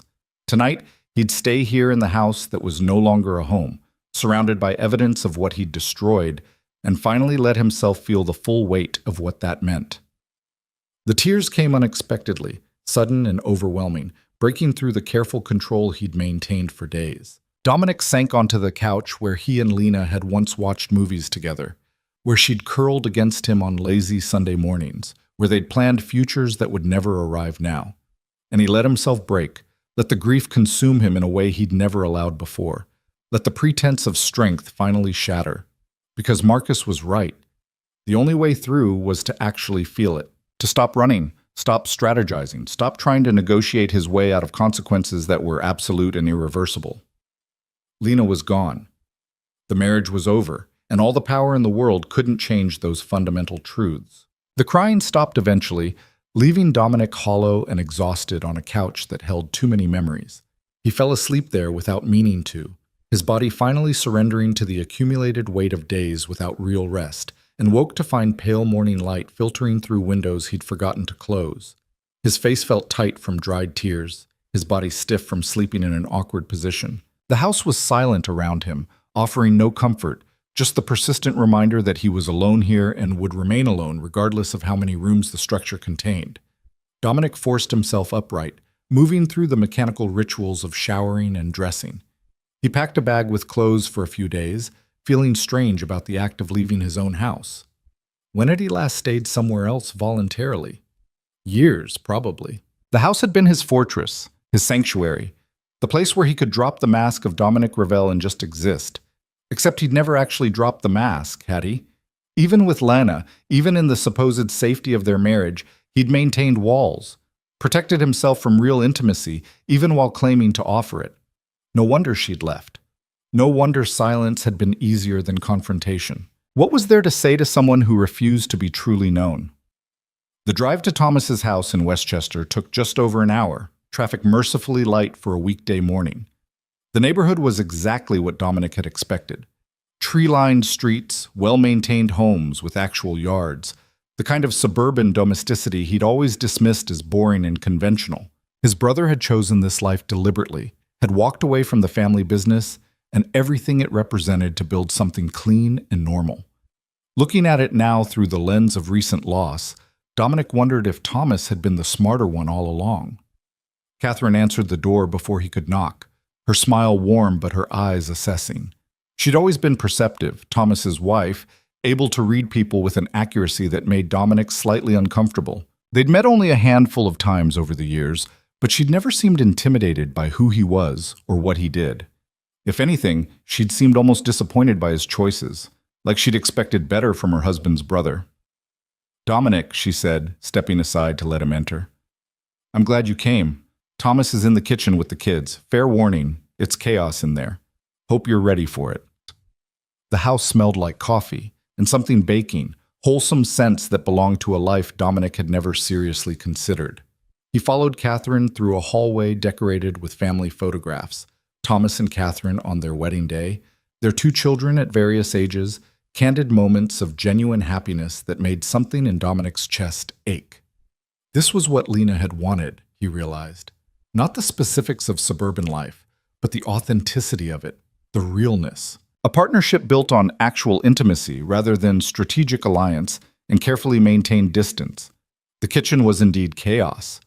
Thomas stood at the stove flipping pancakes while simultaneously refereeing an argument between his daughter Emma, who looked about 7, and his son Michael, maybe 9 or 10. Neither child seemed particularly concerned with their father's attempts at mediation. Thomas looked up when Dominic entered, his expression shifting from harried parent to cautiously welcoming brother. "Dom, you made it. I said I would. You've said a lot of things over the years." Thomas flipped a pancake with practiced ease. "Didn't always mean you'd follow through, but I'm glad you did this time. Emma, Michael, say hello to your Uncle Dominic." Both children stopped arguing long enough to stare at him with the frank curiosity of kids who'd heard about this mysterious relative but never actually met him. Emma recovered first, offering a gap-toothed smile. "You're the uncle who does bad things, but Dad says we shouldn't talk about it?" "Emma," Catherine said warningly, though there was amusement in her voice. Dominic found himself almost smiling despite everything. "That's probably accurate, yes." "Cool," Emma decided. "Do you have any scars from fights?" "Lots. Can we see them?" "Maybe later. After pancakes." This seemed to satisfy her, and she returned to her argument with Michael about something involving a video game Dominic didn't recognize. Thomas caught his eye and shrugged in a gesture that said, "Welcome to my life." And something about the casual domesticity of it made Dominic's throat tight. This could have been his life too, if he'd chosen differently. Maybe not exactly this. He'd never be the kind of man who coached Little League or attended PTA meetings, but something real. Something that mattered beyond quarterly profits and strategic positioning. Something worth protecting, not because it represented power, but because it represented connection. Breakfast was surprisingly comfortable once Dominic stopped trying to fit himself into the scene and just let it happen around him. The kids lost interest in his criminal mystique quickly enough, more concerned with their own dramas and the quality of their father's pancakes. Catherine asked careful questions about his life that somehow avoided the topic of Lena while still acknowledging why he was there. Thomas maintained a running commentary about neighborhood gossip and the various challenges of parenting that should have been boring but somehow wasn't. Normal. This was what normal looked like. And Dominic had spent so long avoiding it, convinced that normal meant weak or ordinary or less than, that he'd never stopped to consider what it might offer beyond power and control. After breakfast, while Catherine took the kids to some activity involving soccer and snacks, Thomas led Dominic to the back deck with fresh coffee. The yard beyond was modest but well-maintained, a swing set in one corner, a vegetable garden Catherine apparently tended in the warmer months. "This is a nice life you've built," Dominic said quietly. Thomas studied him over the rim of his coffee cup. "It is. Not as exciting as yours, probably, but it's mine, and it's real, and I don't have to constantly look over my shoulder wondering who wants to destroy it." "You think that's what I do?" "Isn't it? You've built an empire on foundations that could crumble any second. One wrong move, one betrayed ally, one federal indictment, and everything falls apart. That's got to be exhausting, Dom. Always being on guard, always strategizing, never able to just exist." The assessment was accurate enough to sting. "Someone has to do what I do. The world isn't all soccer practices and vegetable gardens." "No, but your world doesn't have to be all violence and moral compromise either. You chose that. And you can choose differently if you want to." "Can I, though? After everything I've done, everything I've become? You think I can just walk away from the empire and get a normal job, join the PTA, pretend the last 15 years didn't happen?" Thomas set his cup down carefully. "I think you're using the empire as an excuse to avoid dealing with the real question, which is why you sabotaged the one genuine relationship in your life. Lena told me some of what happened. Want to tell me your side?" Dominic didn't, but he also didn't want to deflect anymore. The walls he'd maintained so carefully were crumbling whether he liked it or not. "I had an affair. Not my first, probably wouldn't have been my last if she hadn't left when she did. I convinced myself she didn't know, that I was being careful enough. But she knew, hired a private investigator, documented everything, built a case against me, and then executed her departure with the kind of precision I'd use in a business deal. And you're angry about that? No, I'm devastated by it, because it proved that even when she was being betrayed, even when she had every reason to fall apart, Lena was stronger than I ever gave her credit for. She saw the situation clearly, protected herself, and left without giving me any opportunity to manipulate her into staying. Sounds like she learned from watching you operate. That's what makes it worse. I taught her how to be strategic, how to think 3 moves ahead, how to protect herself at all costs. And then I became the threat she needed to protect herself from. Thomas leaned back in his chair, his expression thoughtful. Lena called me a week before she left. Did she tell you that? She mentioned you were in contact. She asked if I thought you were capable of change, of really fundamentally becoming a different person, not just modifying behavior, but transforming who you are at the core. You want to know what I told her? Dominic wasn't sure he did, but he nodded anyway. I told her I didn't know, that the brother I grew up with had potential for greatness and goodness, but somewhere along the way he chose power over connection and never looked back. I told her that people can change, but only if they actually want to badly enough to do the hard work. And I told her that in my experience, you've never wanted anything badly enough to risk the control you've built around yourself. That's a generous assessment. It's an honest one. And it's why Lena left, Dom. Not because you had an affair, though that was certainly the catalyst. She left because she finally understood that you'll always choose the Empire over anything real. You'll always choose control over vulnerability. You'll always protect yourself, even if it means destroying what you claim to love. The words landed like physical blows, each one accurate and devastating. Dominic wanted to argue, to defend himself, to explain that Thomas didn't understand the pressures of his world or the necessities that came with the choices he'd made. But what was the point? His brother was right about all of it. I don't know how to be different, Dominic admitted quietly. I've been this person for so long, I'm not sure there's anything else underneath the armor. Then maybe it's time to find out.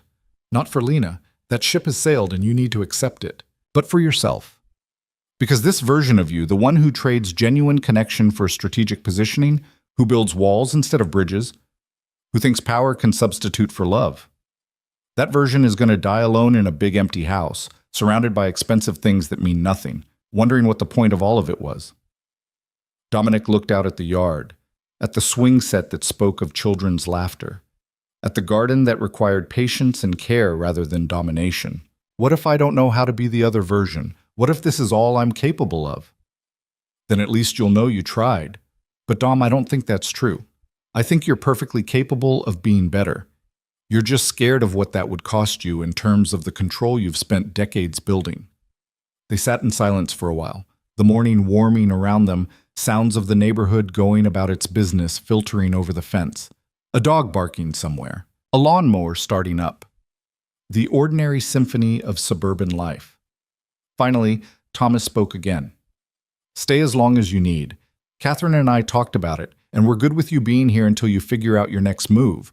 Only rule is you leave the Empire business at the door. This house is neutral territory. Whatever you do in the city stays in the city. I appreciate that. Both the hospitality and the boundary. And Dom? Maybe think about talking to someone. A therapist, a counselor, someone who isn't invested in maintaining your reputation or your empire. Someone who can help you figure out who you actually are when you strip away all the strategic bullshit. The suggestion would have seemed absurd a week ago. Dominic Ravel didn't need therapy. He was in perfect control of himself and his life. Except he wasn't, was he? He was falling apart in slow motion, losing pieces of himself he hadn't even known were there until Lena's departure had exposed all the empty spaces. I'll think about it, he said, and meant it. The days at Thomas's house developed a strange rhythm. Dominic would wake early, old habits dying hard, and sit on the deck with coffee while the neighborhood came alive around him. Catherine would emerge eventually with the kids, getting them ready for school or weekend activities, the controlled chaos of family life playing out with a normalcy that simultaneously soothed and disturbed him. Thomas worked from home most days, consulting for some tech company in a capacity Dominic didn't fully understand and didn't ask about. They'd have lunch together when Thomas took breaks, conversations that ranged from trivial to profound, slowly rebuilding a connection that had atrophied over years of deliberate distance. Emma decided Dominic was interesting despite his initial mystique wearing off, and she'd corner him with questions about whether he'd ever been in a car chase, yes. Whether he'd shot anyone, he declined to answer, and whether he thought her drawing of a dragon was scary enough. It was excellent. Michael was more reserved, but he'd sometimes join Dominic on the deck in the evenings, and they'd sit in comfortable silence, watching the sun set over the neighbor's fence. It was during one of these quiet evenings, Michael having wandered off to play video games, that Catherine joined Dominic on the deck with a bottle of wine and 2 glasses. "May I?" she asked, gesturing to the chair beside him. "It's your house." She poured wine for both of them, settling into the chair with the ease of someone completely comfortable in her own space. "Thomas says you're doing better, less hollow around the eyes." "Is that his clinical assessment?" "That's his worried brother assessment. You scared him, you know. When Lena called and told him what was happening, how you were likely to take it. He thought you might do something drastic." Dominic took a sip of wine, considering. "I thought about it. Not anything permanent, but definitely self-destructive. Seems to be my default setting." "Why do you think that is?" "You sound like Thomas, suggesting therapy." "Thomas is right, but I'm asking as someone who's watched you for the past week try to figure out how to exist outside the structure you've built for yourself. You're like a man learning to walk again after years in a cast." The metaphor was uncomfortably accurate. That's what it feels like. Everything I've based my identity on, power, control, strategic thinking, none of it helps with this. I can't negotiate my way out of grief or strategize my way back into Lena's life. "Would you want to? Get back into her life, I mean?" The question caught him off guard. Would he? If Lena called tomorrow and said she'd made a mistake, that she wanted to try again, would he take her back? "I don't know," he said honestly. "Part of me wants to say yes immediately, wants to believe we could fix what broke. But the truth is, I don't know if I'm capable of being what she needed. And forcing her back into a relationship with someone who can't give her that would just be another form of the selfishness that drove her away in the first place."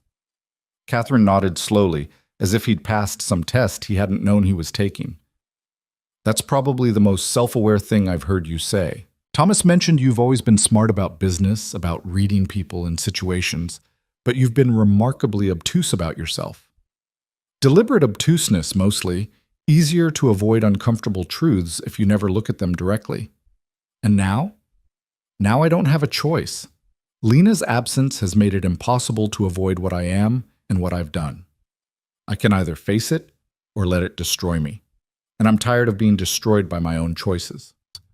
They sat in companionable silence for a while, the wine warming Dominic from the inside in a way that had nothing to do with alcohol and everything to do with the unfamiliar comfort of genuine connection. "She called me, you know," Catherine said suddenly. "Lena, about 3 days ago. Wanted to know how you were doing, whether Thomas had managed to get through to you." Dominic's heart rate accelerated despite his attempts to remain calm. "What did you tell her?" "The truth. That you're here, that you're struggling, but that you're trying. That for the first time maybe ever, you're letting people help you instead of pretending you don't need help." Catherine paused, choosing her words carefully. She seemed relieved, but she also made it very clear that her concern doesn't change anything. "She's not coming back, Dominic. She wanted me to make sure you understood that."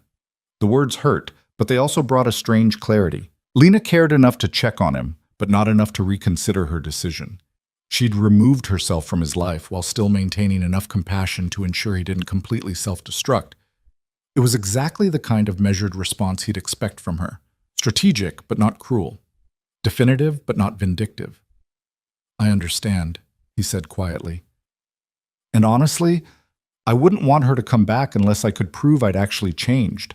Which I can't, because I haven't yet. Maybe I never will, but at least I'm trying to figure out who I am without the armor, and that's something."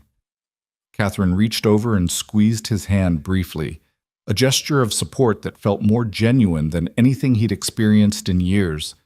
"That's all anyone can do, Dominic. Try. The rest is just details." The next morning, Dominic made a call he'd been putting off. He found Catherine Chen's number and dialed before he could talk himself out of it. She answered on the third ring, her voice professionally cautious. "Mr. Ravel, I wasn't expecting to hear from you. I'm not calling about the divorce. That's proceeding as it should, And I'm not going to contest anything. I wanted to ask if you could pass a message to Lena. A long pause. That depends on the message. Tell her I understand why she left. Tell her I'm not asking for another chance or hoping she'll reconsider. I just want her to know that her departure was the kindest thing she could have done for both of us, even though it didn't feel that way at the time. And tell her that I'm trying to figure out how to be better, not for her, but because she deserves to know that her assessment was accurate and I'm not running from it anymore. Another pause, longer this time. I'll pass that along. Though I should tell you she's doing very well, Mr. Ravel. She has a new apartment, she's reconnecting with friends she'd lost touch with during your marriage, and she's looking into opportunities that were closed to her before. Whatever guilt you might be feeling about how this ended, you should know she's genuinely happy. The information should have devastated him. Instead, Dominic felt something like relief. I'm glad. She deserves to be happy, especially if that happiness has nothing to do with me. That's remarkably mature of you. And don't give me too much credit. A week ago, I was drinking myself unconscious on a boat, trying to figure out how to engineer accidental meetings. But I'm working on accepting that some endings are absolute, and this is one of them. Well, Catherine said, and there was something almost like approval in her tone. That's progress, at least. I'll relay your message. And Mr. Ravel? For what it's worth, I think you're making the right choice by letting her go. She needs this freedom more than you probably realize. I'm starting to understand that. Thank you, Miss Chen. He ended the call and sat for a moment in the quiet of Thomas's guest room, processing the conversation. Lena was happy, thriving even, building a life that had nothing to do with him, and that was exactly what she should be doing. The revelation brought both pain and peace. Pain because it confirmed that she was better off without him, that his presence in her life had been more burden than blessing. Peace because at least one of them had escaped the wreckage intact, had transformed loss into liberation rather than letting it destroy them. 2 weeks after arriving at Thomas's house, Dominic made another call, this time to a therapist whose name Catherine had given him, a woman who specialized in working with what she called high-functioning individuals with complex trauma histories. The description had made him laugh. High-functioning seemed generous given his recent spiral, but he'd taken the number anyway. Dr. Sarah Mitchell's office was in the city, a quiet space decorated with plants and comfortable furniture that felt deliberately non-threatening. She was younger than Dominic had expected, maybe early 40s, with a direct gaze that suggested she wasn't easily intimidated. Mr. Ravel, she said, gesturing to a chair. What brings you here today? Where did he even start? With the affair? The divorce? The empire built on blood and moral compromise? The realization that he'd spent decades building walls instead of connections, and had finally paid the price for that isolation? My wife left me, he said finally, and I'm trying to figure out how to be someone who wouldn't drive away the next person who makes the mistake of caring about me. Dr. Mitchell nodded, pulling out a notepad. That's a good starting point. Tell me about your marriage. The session lasted 90 minutes, and by the end of it, Dominic felt simultaneously exhausted and oddly lighter. Doctor. Mitchell had asked questions that forced him to examine patterns he'd never questioned, behaviors he'd normalized, beliefs about himself and relationships that had been toxic from the start. We have a lot of work to do, she'd said at the end, scheduling their next appointment. But the fact that you're here, that you're willing to look at this honestly, that's significant. Most people in your position never get this far. What position is that? Powerful men who've used that power to avoid real intimacy, who've built entire lives around control and then wonder why they feel so isolated. You're not unique in that regard, Mr. Ravel, but you might be unique in your willingness to actually change rather than just complaining about the consequences. Dominic left the session feeling like he'd run a marathon, but he also felt something he hadn't felt in weeks. Hope. Not hope that Lena would come back. Not hope that he could undo the damage he'd done, but hope that maybe, possibly, he could become someone different, someone better, someone who could build connections based on genuine intimacy rather than strategic positioning. It would take time, probably years, possibly forever, but at least now he was trying. 3 months after Lena left, the divorce was finalized. Dominic received the notification from Catherine Chen via email, brief, professional, containing copies of the final decree and instructions for where to sign documents acknowledging receipt. He sat in Thomas's guest room, staring at the email, waiting for the wave of devastation to hit. But instead, he felt only a quiet acceptance. The marriage was over legally, just as it had been over emotionally since that morning he'd come home to find her gone. He signed the documents and returned them, then called Marcus. "It's done," he said when his second-in-command answered. "The divorce is final." "How are you doing with that?" "Better than I would have been 3 months ago. How's the business?" "Running smoothly. The Confronting deal is holding. The federal investigation hit enough roadblocks that they're backing off for now, and we've opened 2 new revenue streams in the past month. You'd be proud." "I am proud. You've handled everything brilliantly while I've been wherever I've been. You've been getting your head straight. That's important too." Marcus paused. "So when are you coming back? The empire misses its emperor." The question hung in the air, weighted with implications. When was he coming back? Did he even want to come back? The empire had managed fine without him, which suggested he was less essential than he'd always believed. And the work he was doing with Dr. Mitchell, the connections he was rebuilding with Thomas and Catherine, the person he was slowly becoming, all of that felt more important than quarterly profits and territorial negotiations. "I don't know," Dominic said honestly. "I'm not sure the empire is where I belong anymore." "What are you saying?" "I'm saying that maybe it's time for a change. Real change, not just adjusting tactics, but fundamentally rethinking what I want my life to be about." A silence on Marcus's end, then, "You're talking about walking away. I'm talking about stepping back, letting you take over day-to-day operations while I figure out what comes next for me. You've earned it, Marcus. You've been ready for years. I've just been too controlling to admit it. This is about Lena. This is about me finally understanding what Lena understood all along, that the empire isn't a life, it's a distraction from life. And I've been using it to avoid dealing with anything real for so long that I don't even know who I am without it." More silence. Then Marcus laughed, short and sharp. "You know what? I think this is the sanest thing I've heard you say in years. When do you want to make the transition official?" "Give me another month to make sure this isn't just temporary clarity. If I still feel the same way, we'll work out the details. You interested in becoming the new emperor?" "Hell yes. I've been waiting for you to realize you needed to step aside since about 2019. They talked logistics for a while, the practical details of transferring power in an organization that didn't exactly have corporate succession plans. But underneath the business discussion, Dominic felt something shift. He was letting go. Really letting go. Not of just the marriage, but of the identity he'd wrapped around himself for decades. It was terrifying. It was also liberating. That evening, he joined Thomas and Catherine on the deck again, this ritual that had become comforting in its predictability. "You look different," Catherine observed. "Lighter, somehow." "The divorce was finalized today, and I told Marcus I'm stepping back from the business." Thomas raised his eyebrows. "That's a big decision." "It's the right decision. I can't keep doing what I've been doing and expect different results. If I want to actually change, I need to change everything, not just make minor adjustments around the edges."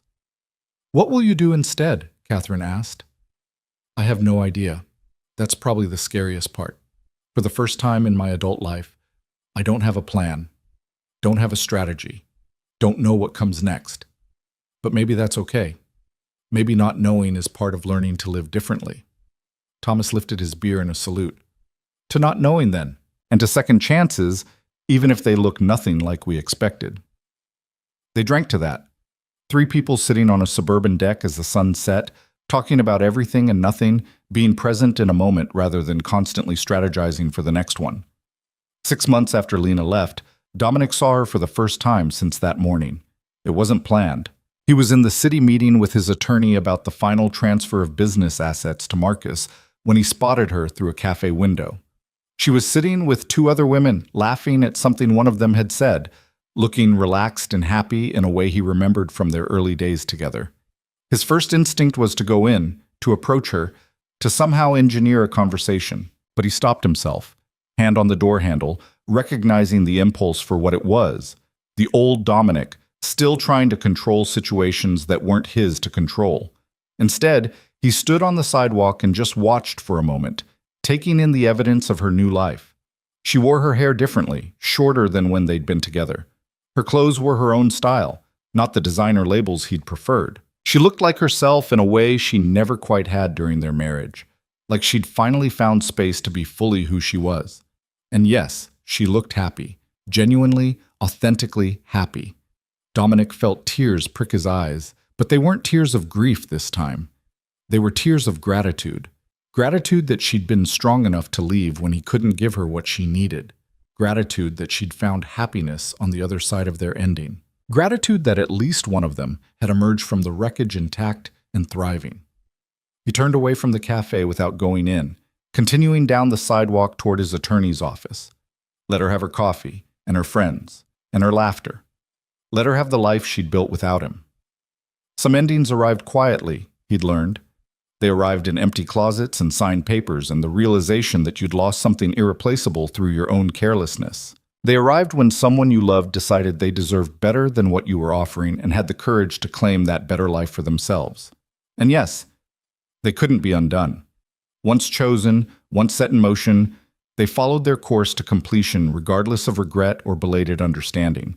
But endings also created space for new beginnings, for becoming someone different, for learning that power couldn't command love and silence had never meant forgiveness, for understanding that the hardest thing wasn't losing what you'd taken for granted, it was learning to live with the consequences of that loss and choosing to grow from it rather than being destroyed by it. Dominic walked through the city, past buildings that housed his former empire, through streets where he'd once commanded fear and respect. None of it felt like his anymore.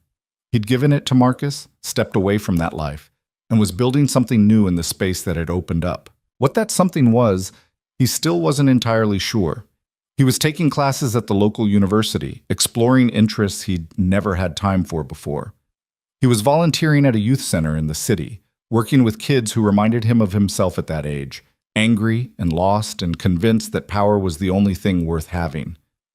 He was in therapy twice a week, doing the hard work of understanding why he'd built the walls he'd built and how to live without them.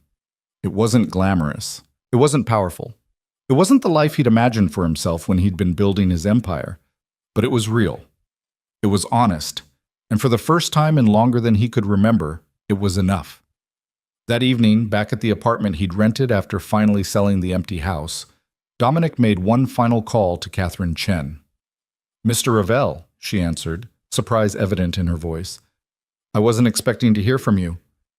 I saw Lena today, in a cafe. I didn't approach her, didn't interrupt her life. I just wanted you to know that I saw her and she looked happy. And I wanted to thank you." "Thank me for what?" "For protecting her, for helping her get free, for being in her corner when she needed someone who would prioritize her well-being over everyone else's comfort. You did good work, Ms. Chen. I know I made it difficult, but you did good work." He could hear the surprise in her silence before she spoke. "That's unexpectedly gracious of you, Mr. Ravel. I've had time to gain perspective, to understand that Lena leaving was the best thing that could have happened to both of us. It destroyed me initially, but destruction creates space for rebuilding. And I'm rebuilding into someone who might actually deserve genuine connection someday, even if that connection is never with her again. She'll be glad to hear you found peace with it. If it's any consolation, she speaks well of you now, not about the marriage, but about who you're becoming. She seems genuinely hopeful that you'll figure out how to be happy." The information settled warmly in Dominic's chest. Lena was hopeful for him. After everything, after all the damage he'd done, she could still find it in herself to hope he'd find happiness. That was grace he didn't deserve but would accept anyway. Tell her that her hope isn't misplaced. I'm getting there. Slowly, messily, but getting there. I will. Take care of yourself, Mr. Ravel. You too, Mrs. Chen, and thank you again for everything. He ended the call and stood at his apartment window, looking out at the city lights. Somewhere out there, Lena was living her life, happy and free, and exactly where she should be. Somewhere else, Marcus was running the empire with the competence Dominic had always known he possessed. And here, in this modest apartment that held none of the trappings of his former life, Dominic was learning to simply exist without needing to control or dominate or strategize his way through every moment. It wasn't the ending he would have written for himself 6 months ago, but it was an ending nonetheless. And endings contained their own kind of grace. They allowed for transformation, for letting go of what no longer served you, for understanding that sometimes the greatest act of love was releasing what you'd held too tightly. Dominic had loved Lena in his limited, damaged way, but he'd loved control more, and that had been the fatal flaw. Now, in her absence, he was learning a different kind of love. Love without possession, care without control, connection without domination. Whether he'd ever get to practice that new understanding with another person remained to be seen, but at least now he had the tools to try. At least now he understood that power couldn't command love, that silence was never forgiveness, and that the cruelest prisons were the ones built from fear of vulnerability. The city lights blurred as exhaustion finally caught up with him. Dominic turned from the window, moving through his small apartment with the careful attention of someone learning to inhabit space differently. Tomorrow he had therapy, then his volunteer shift, then dinner with Thomas and Catherine and the kids. A life. A real life, built on authentic connection rather than strategic positioning. It was smaller than his empire had been, quieter, less obviously impressive, but it was his, and for the first time in longer than he could remember, that was enough.